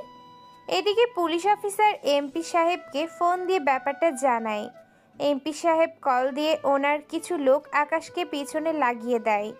কিছু মিনিটের মধ্যে ওরা আকাশের গাড়িকে ফলো করতে থাকে, কয়েকটা গাড়ি মিলে, কেননা আকাশের গাড়িতে আসিফ ও আকাশ যাচ্ছে। বাকি গাড়িগুলো আস্তানায় চলে যায়। এই সুযোগে ওরা আকাশকে একা পেয়ে যায়। ওরা আকাশের সাথে গাড়ি ধাক্কা দিতে দিতে জঙ্গলে চলে আসে। জঙ্গলের ভিতরে গাড়ি থেমে আকাশ গাড়ির ভিতর থেকে নেমে যায় এবং আসিফও। অন্যদিকে ওদের সামনে 3-4টা গাড়ি থেকে প্রায় 20 জনের মতো লোক আর নামে। ওরা নেমেই গুলি করতে থাকে। এতে করে আকাশের গাড়ির অবস্থা খারাপ হয়ে যায়। কিন্তু আকাশ আসিফ ওরা দুজনে মিলে গুলি করতে থাকে। এতে করে ওদের কয়েকজন লোক মারা যায়। সাথে যে কয়েকজন আছে তারা ভয় পেয়ে গাড়ি নিয়ে চলে যায়। ওরা চলে যাওয়াতে আকাশ আসিফকে নিয়ে চলে আসে। আকাশ আসিফকে জঙ্গলের ভিতর পাঠিয়ে দিয়ে আকাশ চলে আসে হসপিটালে আর এসে বলে ওঠে, আঙ্কেল, ইরা এখন কেমন আছে? ভাইয়া, তুই এসেছিস, আমি তো আব্বুকে কল দিয়েছি, সব কিছু জানালাম যে তোকে পুলিশ ধরে নিয়ে গেছে। আচ্ছা, সেসব পরে দেখা যাবে, এখন তাড়াতাড়ি করে বল ইরা কেমন আছে। ভাইয়া, এখন ইরা আপু অনেক ভালো আছে, কিন্তু জ্ঞান এখনো ফেরেনি। কিন্তু তোর এই অবস্থা কেন? পরে সব বলবো। আঙ্কেল, আপনি একটা কাজ করুন, ইরাকে বাড়িতে নিয়ে যান, কেননা এখানে থাকাটা ঠিক হবে না। অতঃপর ইরার আব্বু ইরাকে নিয়ে বাড়িতে চলে যায়। অন্যদিকে আকাশ আর তানুকে নিয়ে বাড়িতে চলে আসে। এইদিকে রকির বাবা আকাশের ছাড়া পাওয়াটা মেনে নিতে পারেনি, তাই উনি ওনার আরেকটা রূপে চলে যায়। সেই রূপটা অনেক ভয়ানক। আকাশ বাড়িতে এসে নিজের রুমে চলে যায়। তানুও এর মধ্যে রুমে ফ্রেশ হয়ে আকাশের কাছে চলে আসে আর এসেই বলে ওঠে, ভাইয়া, একটা আমাকে কথা বল, তুই কি এটা আর আব্বুকে চিনিস? হ্যাঁ চিনি তো, উনি আমাদের কোম্পানি থেকে অনেক রকম পণ্য কিনে। ও আচ্ছা, এই ব্যাপার। এখন তাহলে আমি যাই, ইরাকে গিয়ে একটু দেখে আসি। তুই কি যাবি? না তানু, আমি যাব না। তুই বরং দেখে আয়। অতঃপর তানু চলে যায় ইরাদের বাড়িতে। ওখানে গিয়ে ইরার সাথে দেখা হয়, কেননা এতক্ষণে ইরার জ্ঞান ফিরে এসেছে। তাই তানু ইরার সাথে অনেকক্ষণ কথা বলতে থাকে। হঠাৎ করে ইরা বলে ওঠে, আচ্ছা তানু, তোর ভাইয়া আসেনি? ভাইয়া এসে কি করবে, তাই আমি নিজেই ওকে নিয়ে আসিনি। আচ্ছা ভালো থাকিস। এখন আমাকে একটা কথা বল, আমি এখানে কি করে আসলাম? আচ্ছা ঠিক আছে, আমি তোকে সবটা বলতেছি তোর গুলি লাগার পর। অতঃপর তানু ইরাকে সবগুলো ঘটনা খুলে বলতে থাকে। আমি আর ঘটনা বললাম না, কারণ আপনারা তো সব জানেনই, তাই আবার বলে সময় নষ্ট করতে চাই না। এইদিকে তানু ইরার বাসা থেকে বের হয়ে আসে। এইদিকে রাত হয়ে যায়, কিন্তু তানু বাড়িতে আসেনি। তাই আকাশ ইরার আব্বুকে কল দেয়, কিন্তু উনি জানায় যে তানু দুপুরের পরে বের হয়ে গিয়েছিল। তানু কি এখনো বাড়িতে ফিরেনি? না আঙ্কেল, তানু তো এখনই বাড়িতে ফিরেনি, তাই আপনাকে কল দিলাম। সে কি তাহলে কোথায় গেল? ওর নম্বরে কল দিয়েছো কি তুমি? জি আঙ্কেল, কিন্তু নাম্বার বন্ধ দেখাচ্ছে। তবে আপনি চিন্তা করবেন না, আমি ঠিকই ওকে খুঁজে বের করে নিব। তাই আকাশ ইরার বাড়ির কাছে আসে এবং সমস্ত সিসিটিভি ক্যামেরা চেক করতে থাকে তানু কোন রাস্তা দিয়ে কোথায় গিয়েছিল। অতঃপর আকাশ দেখে তানু ইরাদের বাড়ি থেকে বের হয়ে হাইওয়ে রোডে চলে গিয়েছিল। তখন আকাশ মনে মনে বলতে থাকে, রোডে আসলে তো ওখান থেকে কেউ কিছু করতে পারবে না, কিন্তু হাইওয়ে রোডের শেষের দিকে তো। তাই এই আকাশ দেরি না করে হাইওয়ে রোডের শেষের দিকে চলে আসে, কেননা একটু সামনে এখান থেকে দুটো রাস্তা আছে। একটা আকাশদের বাড়ির দিকে আর একটা জঙ্গলের ভিতরে যায়। তাই আকাশ জঙ্গলের ভিতরে যেতে থাকে। ওখানে যেতে যেতে আকাশ অনেক কিছু খেয়াল করে। ওখানে তখনই আকাশের চোখে পড়ে একটা গাড়ির দিকে, কেননা গাড়িটা পুরোপুরি পুড়িয়ে গিয়েছে। কোনো কিছু বোঝা যাচ্ছে না এটা কার গাড়ি। অনেক কষ্টের পর আকাশ বুঝতে পারে এটা তানুর গাড়ি। আকাশ ভয় পেয়ে গাড়ির ড্রাইভিং সিটে গিয়ে দেখে কেউ আছে কি না, কিন্তু সব চেক করেও কাউকে পেল না। এদিকে রাতের অন্ধকার থাকায় আশেপাশে খুঁজেও কাউকে দেখা যাচ্ছে না। সেজন্য আকাশ গাড়ি থেকে লাইন নিয়ে আশেপাশে খুঁজতে থাকে। তখন আকাশ জঙ্গলের ভিতর একটা বাড়ি দেখতে পায়, তাও বাড়িটা অনেক ছোট। সেজন্য আকাশ বন্দুক বের করে ধীরে ধীরে এগিয়ে যায়। ওখানে গিয়ে আকাশ দরজা খুলতেই তানুকে দেখতে পায়, কিন্তু তানুর তখন জ্ঞান ছিল না। অতঃপর আকাশ তানুর মুখের উপরে পানি ছিটিয়ে জ্ঞান ফিরায় আর বলে ওঠে, ছোট বোন আমার, তুই ঠিক আছিস তো? তোর কোনো কিছু হয়নি তো? ভাইয়া তুই আমাকে এখান থেকে নিয়ে চল, না হলে ওরা আমাকে মেরে ফেলবে। বোন আমার, কাঁদিস না। দেখ, তোর ভাই চলে এসেছে। এখন এখান থেকে চল, কেউ আসার আগে। অতঃপর আকাশ তানুকে নিয়ে আসতে গেলে তানু হাঁটতে পারতেছে না শরীর দুর্বলের কারণে। তাই তানুকে কোলে নিয়ে পাহাড়ের রাস্তা দিয়ে উপরে আসে। তখন আকাশ বলে ওঠে, তানু, তুই কি গাড়ি চালিয়ে যেতে পারবি বাড়িতে? পারবো ভাইয়া, কিন্তু তুই এখানে কি করবি? আমি এখান থেকে দেখব তোকে কারা নিয়ে এসেছিল। তোকে একা যেতে দেওয়া যাবে না। দাঁড়া, একটু অপেক্ষা কর। 5 মিনিট পর দুইটা গাড়ি আসে। একটা করে আসিফ আসে, আরেকটা করে 4-5 জন লোক আসে। ওরা হচ্ছে আকাশের লোক। অতঃপর আকাশ বলে ওঠে, আসিফ, তুই এখানে অপেক্ষা করে লুকিয়ে থাক। ওই ঘরটার উপরে নজর রাখ, কে আসে ওখানে। এই বলে আকাশ তানুকে নিয়ে বেরিয়ে পড়ে। ওরা বাড়িতে এসে তানুকে নিয়ে ওর রুমে পাঠিয়ে দেয় আকাশ। আকাশ ওর মাকে বলে তানুর দেখাশোনা করার জন্য এবং ওকে খাইয়ে দেওয়ার জন্য। অতঃপর আকাশ বের হয়ে চলে যায় জঙ্গলে। ওখানে এসে আসিফের কাছে জানতে পারে এখন পর্যন্ত কেউ আসেনি এখানে। তাই আকাশ ওখানে থাকে এবং বাকিদের পাঠিয়ে দেয়। আকাশ ওই বাড়িটার উপর একাই নজর দিতে থাকে। কিছুক্ষণ পর ওই বাড়িতে কতগুলো লোক আসে। ওরা ওখানে তানুকে না দেখতে পেয়ে ওরা বুঝে গিয়েছে যে ওকে কেউ নিয়ে গেছে। তাই আকাশ ওখানে থাকা সবাইকে মেরে ফেলে এবং মারার পর ওদের কাছে আসে। তখন ওদের ফোনটা বেজে ওঠে। সেজন্য আকাশ ফোনটা হাতে নেয়। নম্বরটা আকাশের চেনা চেনা লাগতেছে, কেননা এই নম্বরটা ডেভিলের। অতঃপর ওখান থেকে আকাশ চলে আসে। এদিকে হসপিটালে রকির জ্ঞান ফিরে আসে। এটা দেখে তার বাবা বলে ওঠে, বাবা, তোর এই হাল কি করে হলো? আব্বু, একটা ছেলে। অতঃপর রকি ওর বাবাকে সবটা বলতে থাকে। এদিকে পুলিশ রকির বাবাকে কল দিয়ে জানায় আকাশ পুলিশের হাত থেকে পালিয়ে যায়। তাই পুরো শহরে আকাশকে ধরার জন্য পুলিশ লাগিয়ে দেয়। কয়েক ঘন্টা পর পুলিশ আকাশকে ধরে নেয়। আকাশ কখনো ভাবেনি পুলিশ ওদেরকে নজরদারি করবে। পুলিশ আকাশকে নিয়ে এসে লকআপের ভিতরে ঢুকিয়ে রাখে এবং সাথে করে এমপি সাহেবকে কল দেয় আর বলে ওঠে, স্যার, আপনি যেমনটা বলেছিলেন তুলে নিয়ে এসেছি ওই ছেলেকে। সাব্বাস, ওকে বেঁধে রাখ, আমি এসে ওর ব্যবস্থা করব। ওকে, ঠিক আছে স্যার। এদিকে হয়তো আপনারা ভাবছেন আকাশকে কিভাবে পুলিশ ধরলো, তাহলে শুনুন। আকাশ সকালবেলা ইরাকে দেখার জন্য ওদের বাড়িতে যায়। ওখানে ইরার আব্বুর সাথে দেখা হয়। অতঃপর আকাশ বলে ওঠে, আসসালামু আলাইকুম, কেমন আছেন আঙ্কেল আপনি?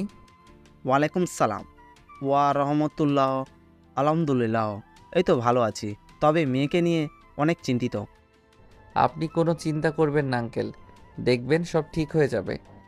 তাহলে তো ভালোই হয়। তুমি নিশ্চয়ই ইরাকে দেখতে এসেছো? হ্যাঁ আঙ্কেল, আপনি ঠিক বলেছেন, আমি ইরাকে দেখতে আসছি। ইরা তো উপরে আছে, তুমি গিয়ে ওর সাথে দেখা করে কথা বলো। আচ্ছা ঠিক আছে আঙ্কেল। অতঃপর আকাশ উপরের দিকে চলে আসে। এসে ইরার রুম খুঁজতে থাকে। কয়েকটা রুম দেখার পর আকাশ রুমটা খুঁজে পায়। রুমটা যেই খুলতে যাবে আবারও একই কার্ড। ইরা একা একা জামা পরতে থাকে। তখনই আকাশ দেখে ফেলে। তবে ইরা এবার চেঁচায়নি। আকাশ দরজা বন্ধ করতে যাবে, তখনই ইরা বলে ওঠে, এই যে পালাতে হবে না আপনাকে, ভেতরে আসেন। কি বলছেন কি? আপনি আগে জামা পরে নিন, তারপর না হয়। আরে সমস্যা নেই, আপনি আসুন তো। অতঃপর আকাশ অনেকটা ভয়ে ভয়ে রুমের ভিতরে ঢুকলো, সাথে চোখ বন্ধ করে নিল। এইটা চোখে ইরার কিছুটা মুচকে হাসতেছে। অতঃপর সে বলে ওঠে, কি ব্যাপার, চোখ বন্ধ করে কেন রেখেছেন? না মানে আসলে আপনার জামা ঠিক নেই সেজন্য। বাহ, ওই দিন তো সব দেখে নিয়েছেন, তাছাড়া নতুন করে আর দেখার কিছু নেই। তাই চোখ মেলে আমাকে জামা পরতে সাহায্য করেন। কি বলছেন কি? আপনার মাথা ঠিক আছে তো? আমি পরাবো জামা আপনাকে। বারে, আপনি পরলে অসুবিধাটা কোথায়? আপনি একটা মেয়ে আর আমি একটা ছেলে, এইভাবে। কিচ্ছু হবে না, তার আগে দরজা বন্ধ করে নিন। অতঃপর আকাশ দরজা বন্ধ করে ইরার কাছে আসে এবং ইরাকে জামা পরাতে সাহায্য করে। আকাশ জামা পরার সময় হাত কাঁপছিল, তা দেখে ইরার হাসি পাচ্ছে। অতঃপর ইরা বলে ওঠে, কি ব্যাপার, আপনার হাত এভাবে কাঁপছে কেন? না মানে মানে আসলে। কোন যে ভাষা বলছেন কিছুই তো বুঝতে পারছি না। আসলে কোনো মেয়ের গায়ে কখনো জামা পরা তো দূরের কথা, কখনো হাত দেইনি। সমস্যা নেই, কারো গায়ে না দিলে আমার গায়ে দেবেন। আপনার গায়ে কেন দিব বললেন তো? আপনাকে এসব জানতে হবে না, আমাকে দেখা হয়ে গেলে আসতে পারেন। আর হ্যাঁ, যাওয়ার আগে নাম্বারটা দিয়ে যান। কেন আপনাকে কেন নাম্বার দিব? তাছাড়া আমার নাম্বার আপনি কি করবেন? প্রেম করব আপনার সাথে, এতে করে আপনার সমস্যা আছে কি? না, আমার কোনো সমস্যা নেই, আমি এখন যাই। একটু দাঁড়ান। আকাশ ওখানে দাঁড়িয়ে থাকলে ইরা এসে আকাশকে জড়িয়ে ধরে, সাথে আকাশের ঠোঁটে ঠোঁট লাগিয়ে কিস করতে থাকে। কিছুক্ষণ পরে আকাশকে ছেড়ে দেয়। এইটা দেখে আকাশ মনে মনে বলে ওঠে, কি ব্যাপারটা কি? মেয়েটার মাথায় সমস্যা হলো নাকি? কোনো সমস্যা হয়নি, তবে এইটুকু মনে রাখবেন, আপনি অনেক আগে থেকেই আমার মনটা দখল করে নিয়েছেন। এই মনে অন্য কেউ আসতে পারবে না, এবং তুমিও তোমার মনে অন্য কাউকে আসতে দিতে পারবে না। তার মানে আমি ধরে নিব কি? হ্যাঁ, ঠিক ধরেছ। এখন তোমাকে কোনো কিছুই বলার প্রয়োজন নেই। 5 দিন পর আমার জন্মদিন। যদি উত্তর হ্যাঁ হয় তাহলে সবার সামনে। বুঝতে পেরেছি, যদি উত্তর না হয় এমন তাহলে আমি পৃথিবীর থেকে চিরবিদায়। আরও কিছু বলার আগেই আকাশ হাত দিয়ে থামিয়ে দেয়। ইরার রুম থেকে বের হয়ে গাড়িতে ওঠে এবং গাড়িতে চালাতে থাকে। তখন কিছু দূর যাওয়ার পর পুলিশ চেকপোস্টের পর আকাশকে গ্রেফতার করে।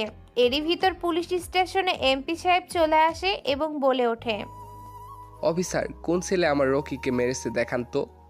এই তো স্যার, আপনার সামনে এই ছেলেটা। তাই এই ছেলেটাকে মারতে থাক, যতক্ষণ পর্যন্ত বেঁচে থাকবে ততক্ষণ পর্যন্ত মারবি। কিন্তু স্যার, এটা রিস্ক কাজ হয়ে যাবে। তাহলে আমি এখানে আছি কোন কারণে? তাহলে কোনো চিন্তা করবেন না স্যার, আপনার চোখের সামনে আমি ওকে মারবো। অতঃপর পুলিশ জেলার ভিতর আকাশের কাছে আসে।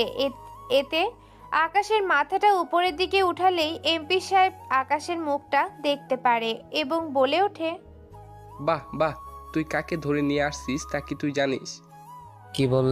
কি বললেন স্যার? কে এই ছেলে? আমি তো কিছুই বুঝতে পারছি না।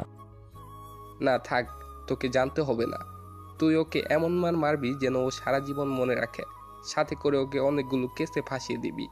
তার চেয়ে গুরুত্বপূর্ণ কথা হলো ওকে ছাড়ানোর জন্য অনেক লোক আসতে পারে, তাই তাড়াতাড়ি করবি।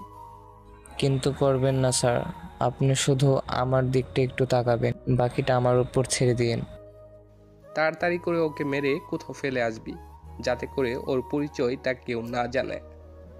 কথাগুলো বলে রকির বাবা ওখান থেকে চলে যায়। উনি চলে যাওয়ার পরে পুলিশ স্টেশনে আকাশের আব্বু আসে। উনি এসেই পুলিশ অফিসারের কাছে যায়। পুলিশ অফিসার ওনাকে দেখলেই স্যালুট দেয় আর বলে ওঠে, স্যার আপনি এখানে? হ্যাঁ, আমি এখানে। আকাশকে কোন অপরাধে ধরে নিয়ে এসেছেন? স্যার, ওই ছেলেটি এমপি সাহেবের ছেলেকে গুলি করে, তাই একে ধরে নিয়ে এসেছি। এখনই ওকে ছেড়ে দাও। কিন্তু স্যার, কেস ফাইল করা হয়ে গেছে, এখন কি করে ছাড়বো? এমপি সাহেব যদি কেস তুলে নেয় তাহলে আমি ছেড়ে দিতে পারবো। আপনি কি ভুলে গেছেন আপনি কার সাথে কথা বলছেন? বলবে যে সিএম এখানে এসেছে, ওকে নিয়ে গিয়েছে। পুলিশ অফিসার আকাশকে ছেড়ে দেয়। এইদিকে আকাশ গাড়িতে গিয়ে বসে। ওখানে বসার পর গাড়ি চলতে থাকে।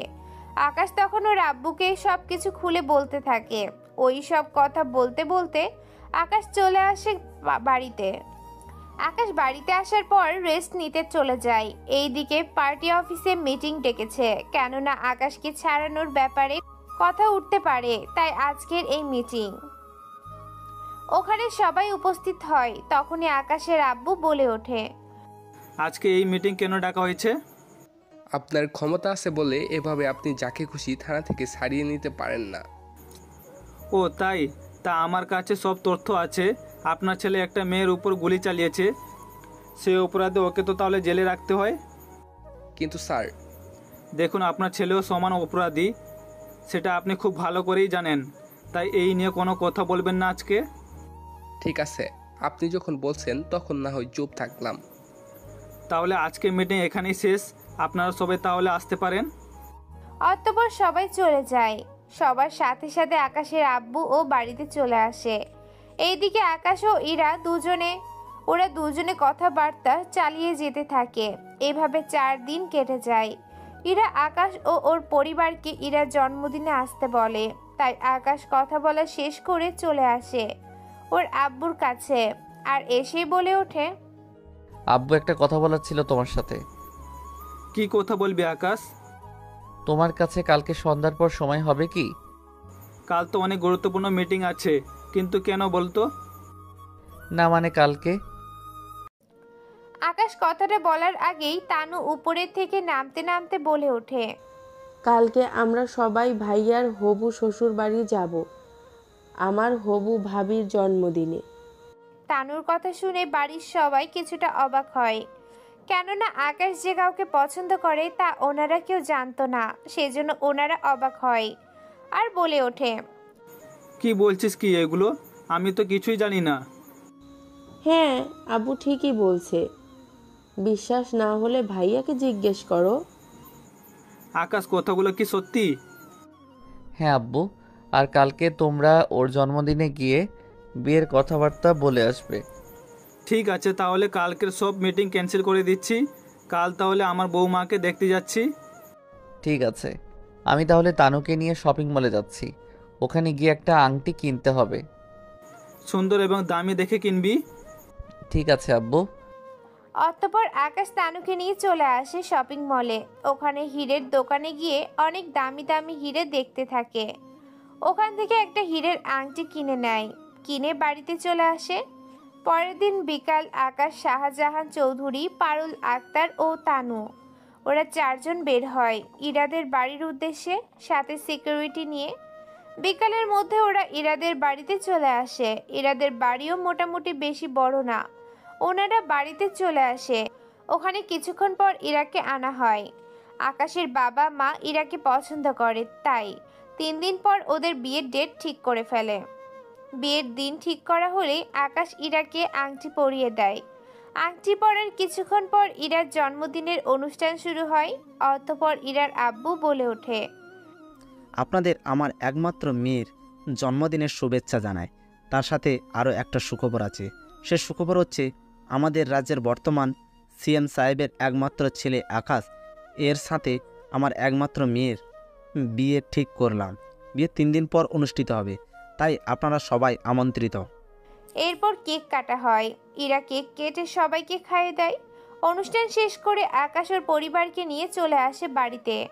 আকাশের বাবা মা অনেক খুশি, কেননা ইরাকে ওনাদের অনেক পছন্দ হয়েছে। এভাবে বিয়ের দিন বেশি সময় না থাকায় 2 বাড়িতেই সাজাতে থাকে। অনেক সুন্দর করে সাজানো হয়, তার উপর শপিং তো আছেই। এইভাবে 2 দিন কেটে যায়। পরের দিন বিয়ে, তাই আকাশ বর সেজে ইরাদের বাড়িতে আসে। ওখানে কোনো রকম ঝামেলা ছাড়াই আকাশ আর ইরার বিয়েটা হয়ে যায়। আকাশ ইরাকে নিয়ে ওদের বাড়িতে চলে আসে। বাড়িতে ইরাকে নিয়ে আকাশের রুমে গিয়ে বসানো হয়।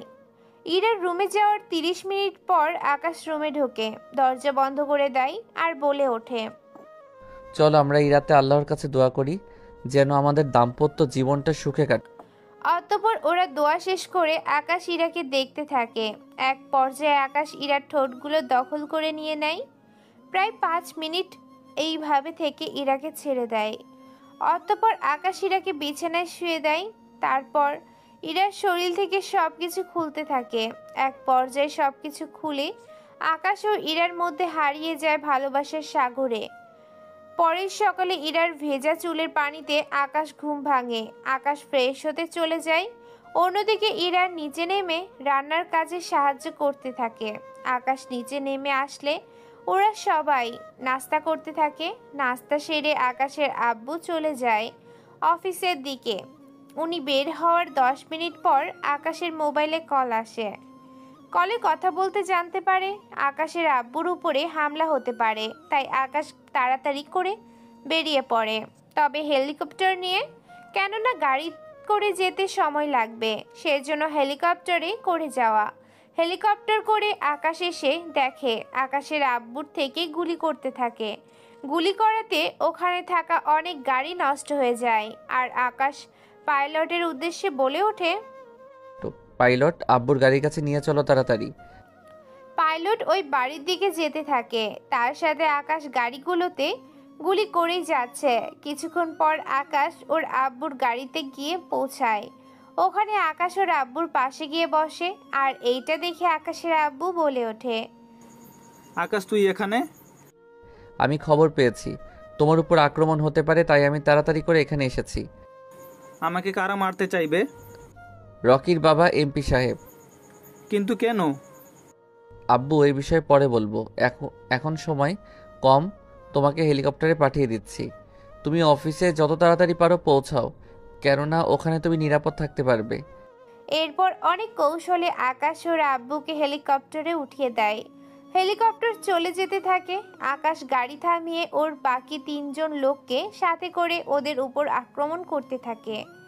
এখন হয়তো আপনারা ভাবছেন আকাশ তো সাথে করে কোনো লোক আনেনি, তাহলে এই লোকগুলো কারা? তাহলে শুনে রাখুন, গল্পের শুরুতে আমি বলেছিলাম আকাশ ওর আব্বুর সিকিউরিটির জন্য 3 জন লোক রাখে। এই হচ্ছে সেই লোকগুলো। আকাশ একের পর এক লোকদের মারতে থাকে। এইভাবে লড়াই করতে আকাশ এখানে থাকা সবাইকে মেরে ফেলে, কেননা এদের বাঁচিয়ে রেখে আকাশের কোনো লাভ হবে না। এরা মরে যাবে, তবুও কার হয়ে কাজ করে তা স্বীকার করবে না, তাই ওদের মেরে ফেলে। এইদিকে সিএম বেঁচে যাওয়াতে টেবিলে বাড়ি যায় আর বলে ওঠে, এই আকাশের এত বড় সাহস কি করে হয়? বারবার ওই ছেলে আমার লোকদের মেরে ফেলছে। কি আছে ওর মধ্যে যা আমি দেখতে পাচ্ছি না?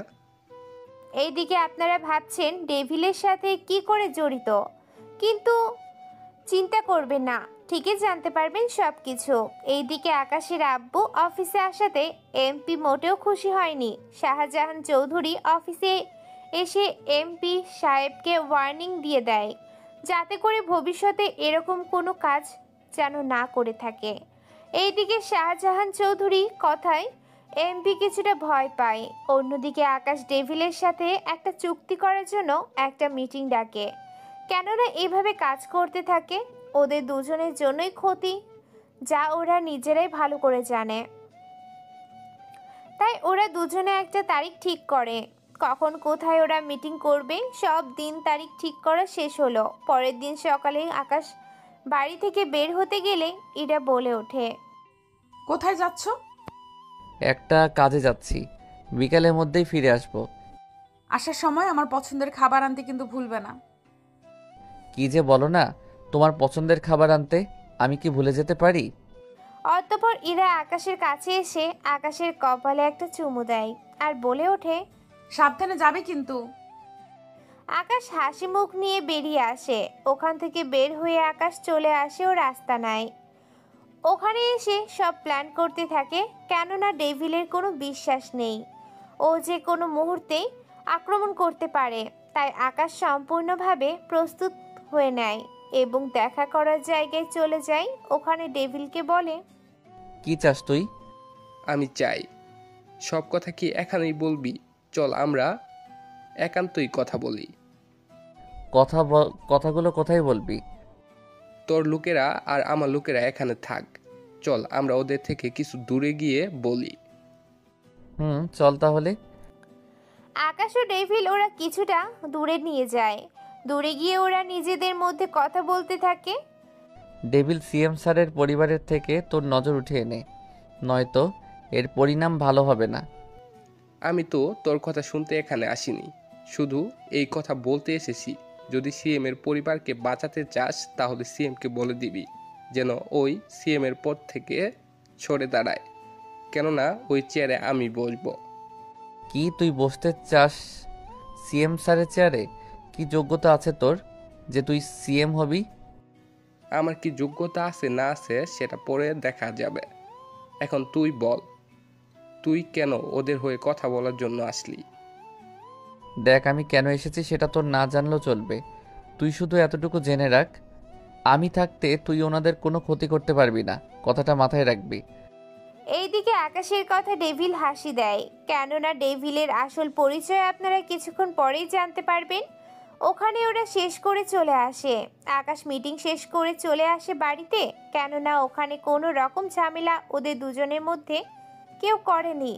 বাড়িতে আস্তে আস্তে রাত হয়ে যায়। তাই আকাশ ওর আব্বুর কাছে যায় আর বলে ওঠে, আব্বু, তোমার সাথে তুমি আরও কিছু সিকিউরিটি বাড়িয়ে নাও।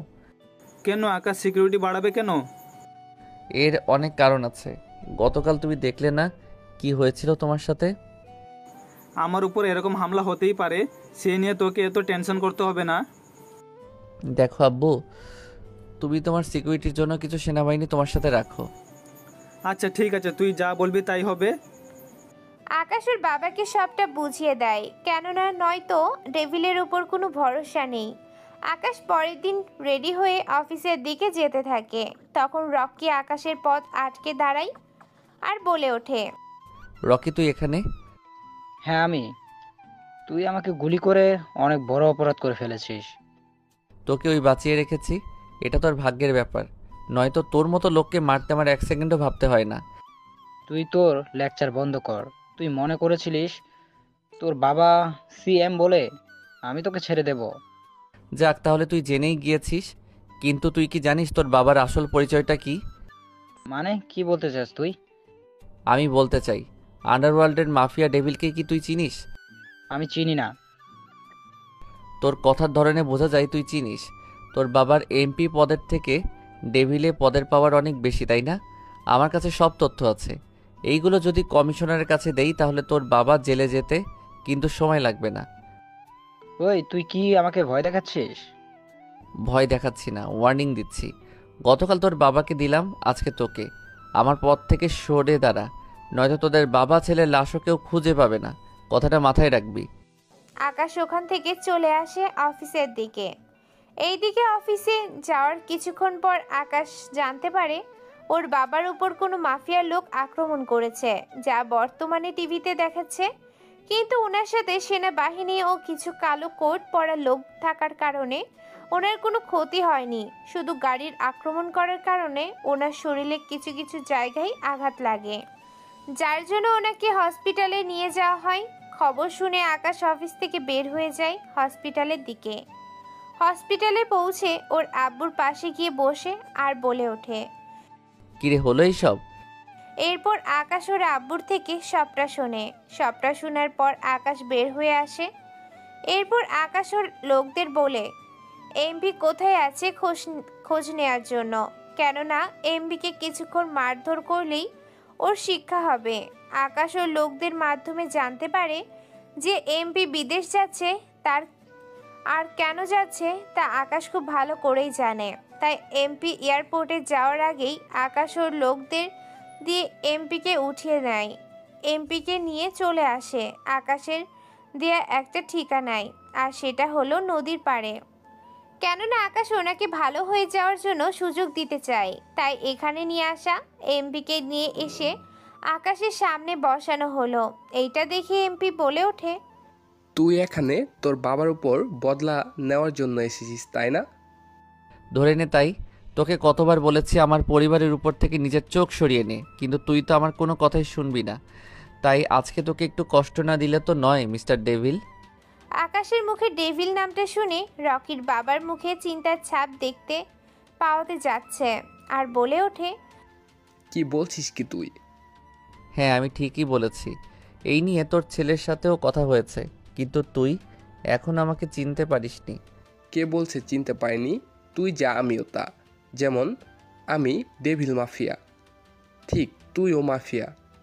শুধু তুই সমাজের মধ্যে সিএমের ছেলে আর আমি সমাজে এমপি। তোর কাছে যেমন কোনো প্রমাণ নেই আমি ডেভিল, তেমনি আমার কাছেও কোনো প্রমাণ নেই তুই মাফিয়া। যাক, সবটা যেহেতু বুঝতে পেরেছিস, তারপর কোন সাহসে তুই আমার বাবার উপর আক্রমণ করেছিস বল? কারণটা তুই ভালো করেই জানিস। আমি কোনো আক্রমণ করছি, কারণ আমার ওই চেয়ারটা চাই। তুই কি জানিস না এরপর আমি তোর কি হাল করতে পারি? মেরে ফেলবি, তাই তো? তাহলে জনগণ জানবে একজন এমপি মাফিয়ার হাতে খুন হয়েছে, এবং পরে আমার জায়গাটা আমার ছেলে এসে রাজত্ব করবে। ঠিক বলেছিস। তোকে এভাবে মারলে তোর আসল পরিচয় কখনো সামনে আসবে না। তাই তোকে ডেভিলের পরিচয় মারবো, যাতে করে সবাই তোর আসল পরিচয়টা জানতে পারে। এখন তুই আমার বাবাকে যতটা কষ্ট দিয়েছিস, ঠিক ততটা কষ্ট তোকে দিব আমি। এই তোমরা একে গাড়িতে বসাও এবং গাড়ি দিকে একে আঘাত করো। আমি এর ছেলেকে কল দিয়ে এখানে আসতে বলি। আকাশের কথা মতো ওরা গাড়ি নিয়ে আঘাত করতে থাকে। সেই সাথে আকাশ রকিকে কল দিয়ে এই কথাটা জানায়, কেননা রকি এখানে আসতে 30 মিনিট সময় লাগবে। এরই মধ্যে ওদের কথাটা শেষ হয়ে যাবে। গাড়ি দিয়ে আঘাত করা শেষ হলে আকাশ রকির বাবার কাছে যায় আর বলে ওঠে, এবার বোঝো কতটা কষ্ট আমার বাবা পেয়েছে তোর কারণে। তুই এখানে এভাবে থাক, তোর ছেলে এসে তোকে নিয়ে যাবে। এরপর থেকে যদি আমার পরিবারের দিকে তুই তাকাস, তাহলে বুঝতেই পারছিস কি হবে তোর জন্য। কথাটা মাথায় রাখিস। আকাশের লোকদের নিয়ে চলে যায়। ওরা যাওয়ার 15 মিনিট পর রকি আসে কিছু লোকজন নিয়ে। ওরা গাড়ির কাছে গিয়ে রকি ওর বাবাকে বের করে নেয়। গাড়ি থেকে বের করে হসপিটালের দিকে নিয়ে যায়। এতে করে টিভিতে নিউজ আসে, কোন মাফিয়া গ্যাং আসে এমপি সাহেবের উপর হামলা করে, ওনাকে মারার চেষ্টা করতে থাকে। এই খবর শুনে সিএম দেখার জন্য আসে। সিএম এই কারণেই আসে কেননা উনি এই ব্যাপারে এখন পর্যন্ত কিছুই জানেন না। রকি, তোমার বাবা এখন কেমন আছে? আঙ্কেল, বাবা এখন আইসিইউতে। আপনি কিছু জানেন না? আমি কি জানবো? কিছু না, ডক্টর বের হলেই জানতে পারবো। তাহলে আমি অপেক্ষা করতেছি। তোমার বাবার সাথে কথা বলে তারপর না হয় আমি এখান থেকে যাব। আচ্ছা আঙ্কেল। এইদিকে রকি ভাবতে থাকে, এত কিছু হয়ে যাওয়ার পরও সিএম দেখার জন্য এসেছে, তাই রকি একটু অবাক হয়। ডক্টর বের হয়ে আসে। কিছুক্ষণ পর রকির বাবাকে নিয়ে চলে আসে কেবিনে। ওনাকে কেবিনে নিয়ে যাওয়ার পর সিএম ওনার সাথে দেখা করার জন্য আসে আর বলে ওঠে, কি করে হলো এসব? আমার উপরে হামলা হচ্ছে, আবার আপনার উপর হচ্ছে। স্যার, শহরে পুরাতন কিছু মাফিয়া এসেছে। ওরা আমাকে আর আপনাকে মারতে চায়, তাই আমাদের উপর হামলা করে। তাহলে ওই মাফিয়াদের মারার জন্য আমি পুলিশকে বলবো, তোমাকে কোনো চিন্তা করতে হবে না। তাহলে অনেক উপকার হয়। অতঃপর সিএম স্যার চলে যাওয়ার পর রকি ওর বাবার কাছে আসে সিএম কি বলেছে তা জানার জন্য। বাবা, উনি কি বলছেন? আমি ওই সিএম এর হাত দিয়ে ওনার ছেলেকে মারার প্ল্যান করছি। কি বললো আব্বু? কিভাবে এটা সম্ভব হলো? উনি এখানে আসার পর আমি ওনাকে বলেছি আকাশের কথা, যে আকাশ ওই আমাকে মারতে চেয়েছিল। আব্বু, তুমিও যে কি বলো না, উনি কখনো ওনার ছেলেকে মারতে যাবে? ওনার ছেলেকে না মারতে পারুক তাতে কি, কিন্তু একজন মাফিয়াকে তো মারতে পারবে। মাফিয়া কেউ আবার? আহারে, এই আকাশই হচ্ছে মাফিয়া জগতের কিং। তার মানে মাফিয়া জগতের কিং এর কথা বলতেছো তুমি? হ্যাঁ, ওই কিং। বাবা, কি বলে এইসব? এই ছেলে কিভাবে মাফিয়া হতে পারে? তুই এখন চুপ থাক, তুই শুধু দেখে যা কি কি হতে চলছে। আমি ওনাকে বলছি মাফিয়া কিং ওনার এবং ওনার ছেলের উপর আক্রমণ করেছে, তাই এখন উনি বলছে যে উনি যত তাড়াতাড়ি সম্ভব এর বিরুদ্ধে অ্যাকশন নেবে। বাবা, কি চালটাই না চালতে তুমি, এক ঢেলে এতগুলো পাখি। বাবার হাতে ছেলে খুন হয়ে যাবে। এইদিকে আকাশের আব্বু বাড়িতে চলে আসে। অন্যদিকে আকাশ ইরাকে নিয়ে হানিমুনে যাওয়ার জন্য বেরিয়ে পড়ে। যাওয়ার সময় আকাশ ওর আব্বুর সাথে বিদায় নিয়ে চলে আসে এয়ারপোর্টে। এয়ারপোর্টে যাওয়ার আগে আকাশ আসিফকে সবটা বুঝিয়ে দেয় কল দিয়ে। কয়েক ঘন্টা অপেক্ষা করার পর ওদের পাইলটের সময় চলে আসে। সেজন্য আকাশ ইরাকে নিয়ে প্লেনে বসে পড়ে। কয়েক ঘন্টা পর ওরা মালয়েশিয়ার চলে যায়। এয়ারপোর্ট থেকে বের হয়ে আকাশ ইরাকে নিয়ে চলে আসে হোটেলে আগেই রুম বুক করা ছিল, যার জন্য কোনো সমস্যা হয়নি, নয়তো এখানে রুম পাওয়া অনেক কঠিন ব্যাপার হয়ে যেত। রুমে আসার পর হঠাৎ করে আকাশের চোখে নেশা চলে আসে। অতঃপর আকাশ ইরাকে নিয়ে বিছানায় শুয়ে দিয়ে ভালো বাসা দিতে থাকে। অতঃপর তখন তারা যে ঘুমিয়ে গেছে বলতে পারে। আকাশের ঘুম ভেঙে যাওয়ার পর পাশে দেখি ইরার শরীরে কোনো কাপড় নেই, তাই আকাশ ইরার শরীর উপর একটা কাপড় ঢেকে দেয়। কিছুক্ষণ পর ইরা ঘুম থেকে উঠে। অতঃপর আকাশ বলে ওঠে, ইরা, তুমি ওয়াশরুমের ভিতরে গিয়ে ফ্রেশ হয়ে নাও, আমি একটু পরেই যাব। ঠিক আছে, তুমি তাহলে অপেক্ষা করো, আমি গেলাম। ইরা ভিতরে চলে যায়। অন্যদিকে আকাশ চলে আসে নিচে, কেননা আকাশ ভালো করেই জানে ইরা 20 মিনিটের আগে বের হবে না, তাই আকাশ বের হয়ে নিচে আসে। কেননা আকাশ এখানে হোটেলের খাবার খায় না, তাই এখানে একজন রাঁধুনি রাখে যাতে করে ওদের জন্য রান্না করতে পারে। কেননা আকাশ ও ইরা থাকবে বাহিরে সেজন্য রান্না করতে সমস্যা হবে, বিদায় রাঁধুনি রাখে। আকাশ রাঁধুনিকে নিয়ে রুমে আসতেই ইরার সামনে পড়ে আর বলে ওঠে, কি ব্যাপার, তুমি কোথায় গিয়েছো? এই মেয়েটা কে? ও এই মেয়েটা, ও রাধুনি। আজকে থেকে আমরা এখানে যতদিন থাকবো ততদিনও আমাদের জন্য রান্না করবে।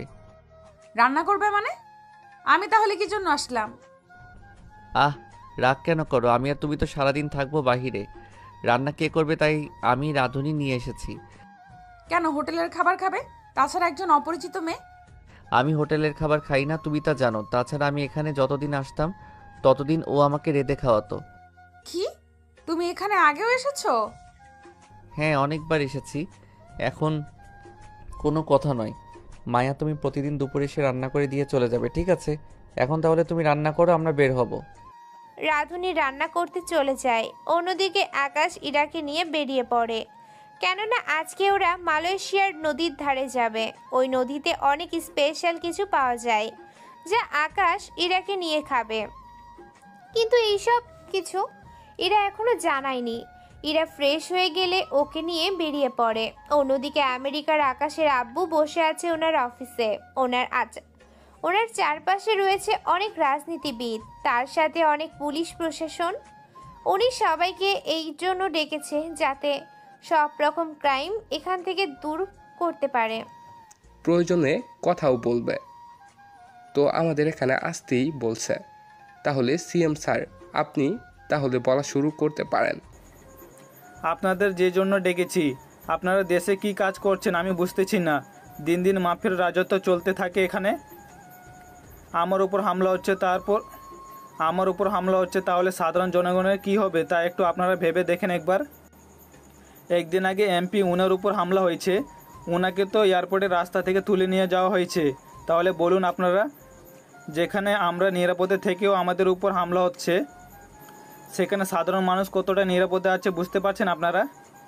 সরি স্যার, আমাদের দেশে দুইজন মাফিয়া আছে, একজন মাফিয়া কিং আর অন্যজন ডেভিল। এরা দুজনের শত্রু। আমি যতদূর জানি মাফিয়া কিং সাধারণ মানুষের কোনো ক্ষতি করে না, কিন্তু ডেভিল সাধারণ মানুষেরও ক্ষতি করে। কিং আর ডেভিল এর তো একজন আরেকজনের মারার জন্য সর্বদা প্রস্তুত থাকে। মাফিয়া কিং আমাদের উপর কখনো হামলা করবে না, ডেভিল এই কাজ করলেও করতে পারে। এই যে আপনাকে এখানে কারো পক্ষ হয়ে কথা বলতে বলিনি। আপনারা কিন্তু সবাই জানেন এমপি সাহেব কেন রেগে গেল, তাই নতুন করে আপনাদের কিছু জানালাম না। অতঃপর পুলিশটি আবার বলে ওঠে, সরি স্যার, শুধুমাত্র আমি সত্যিটা জানালাম। দেখুন, আমি এত কিছু জানতে চাই না। কে দোষী আর নির্দোষী সেসব পরে দেখা যাবে। আপনি শুধুমাত্র সব পুলিশদের বলে দিবেন, যেখানে মাফিয়ার লোকদের পাবে সেখানে যেন মেরে ফেলে। কোনো গ্রেপ্তার করার প্রয়োজন নেই, সবাইকে মেরে ফেলবেন। কিন্তু স্যার, সবাইকে মেরে ফেলাটা কি ঠিক হবে? সবাইকে মারতে হবে না, যারা যারা মেন ওদের মারবেন, যারা লোকাল তো ওদের গ্রেপ্তার করবেন। এই কাজটা যত তাড়াতাড়ি পারেন করবেন। ঠিক আছে স্যার, আমি তাহলে সব জায়গায় বলে দিচ্ছি। ওই দিন মিটিং শেষ হয়ে যায়। এইদিকে ডেভিল ওর লোকদের বলে, তোমরা কয়েকদিন আস্তানা থেকে বের হবে না, এতে করে কিং এর লোক বের হবে, সাথে পুলিশের হাতে মারা যাবে। তার সাথে সাথে একটু সেফভাবে চলাচল করবে। এইদিকে পুলিশ সারা শহরে ছড়িয়ে পড়ে, যেখানে মাফিয়ার লোকদের পাচ্ছে সেখানেই মেরে ফেলছে।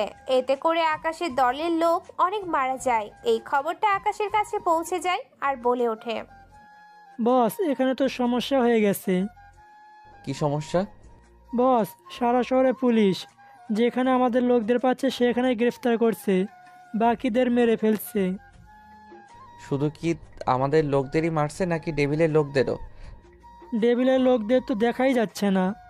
তুমি সবাইকে বলে দাও আন্ডারগ্রাউন্ড হয়ে যেতে। আমি কালকেই দেশে ফিরব। কি বলছেন কি?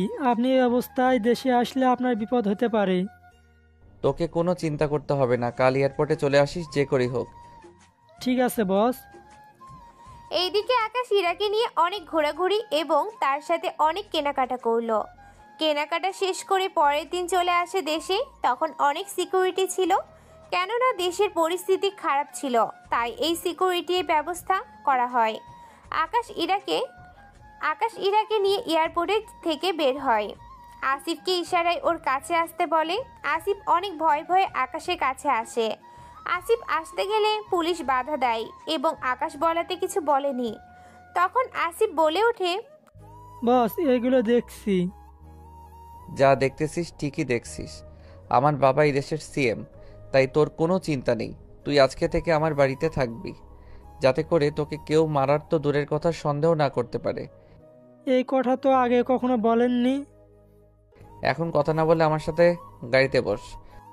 আসিফ গাড়িতে বসলে আকাশ ওকে নিয়ে চলে আসে বাড়িতে এসে ওর বাবার সাথে কথা বলে। ইরাকের রুমে পাঠিয়ে দেয়। আকাশের আব্বু জিজ্ঞেস করে, এই ছেলেটা কে আকাশ? আব্বু ও আমার বন্ধু হয়, আজকে থেকে এইখানে থাকবে। আব্বু, তুমি হঠাৎ করে মাফিয়া লোকদের মারতে পুলিশকে বলেছিলে নাকি? হ্যাঁ, আসলে হয়েছেটা কি? এরপর আকাশের সবটা বলে। এই সব কিছু শুনে আকাশ আর আসিফ বুঝতে পারে এই সবটা এমপি ওনার কাজ। অতঃপর আকাশ বলে ওঠে, আব্বু, তুমি এখনই অর্ডার দাও, আর কাউকে গ্রেপ্তার অথবা মারতে হবে না। কেন বলতো? আমি বলেছি সেজন্য, তাই এখনই তুমি সব বন্ধ করো। আকাশের কথায় ওর আব্বু এই মাফিয়াদের বিরুদ্ধে কাজ করাটা বন্ধ করে দেয়। এইভাবে 3-4 দিন চলে যায়। এখন আস্তে আস্তে ডেভিলের লোকজনও বের হয়ে রাস্তায়। ওরা রাস্তায় বের হলে আকাশ ওর আসিফ ও ওর বাকি লোকদের নিয়ে বের হয় এবং রকিও ওর লোকদের মেরে ফেলে। রকি মারা যাওয়ায় রকির বাবা এবার আকাশকে মারার জন্য চলে আসে। আকাশ ও ডেভিলের মুখোমুখি হয়। আকাশ বলে ওঠে, বলেছিলাম না তোকে, এমপি হয়ে তোকে বাঁচতে দিলেও মরতে দিব না। তুই আমার ছেলেকে মেরে ফেললি, আমি তোকে শেষ করে দেব। যে গুলি করতে যাবে আকাশ তার আগে গুলি করে মেরে ফেলে ডেভিলকে মেরে আকাশ আসিফকে নিয়ে চলে আসে বাড়িতে। এইদিকে টিভিতে খবর দেখাচ্ছে আজকে মাফিয়া কিং ও ডেভিলের মধ্যে যুদ্ধ হয়। এতে করে ডেভিল মারা যায়। কিন্তু সবচেয়ে আশ্চর্য ঘটনা হলো যাকে এতদিন সবাই এমপি বলে জানতো সে আসলে মাফিয়া ডেভিল। এইটা দেখে আকাশের আব্বু বলে ওঠে, তার মানে এমপি হচ্ছে মাফিয়া, আর আমি ওর কথা শুনে কত লোকে মারছি। কি করবে আব্বু, কেউ সামনে থেকে ভালো আর ভিতরে ভিতরে কতটা হিংস্র তা তো কেউ বলতে পারে না। কথাটা বলে আসিফের দিকে তাকিয়ে একটা ডেভিল মার্কা হাসি দেয়। এই হাসির মধ্যে এবং এই কাহিনীর ভিতরেই শেষ হলো মাফিয়া কিং এর গল্পটা কেমন হয়েছে তা অবশ্যই জানাবেন এবং লাইক কমেন্ট করে পাশে থাকবেন। ধন্যবাদ সবাইকে। আল্লাহ হাফেজ।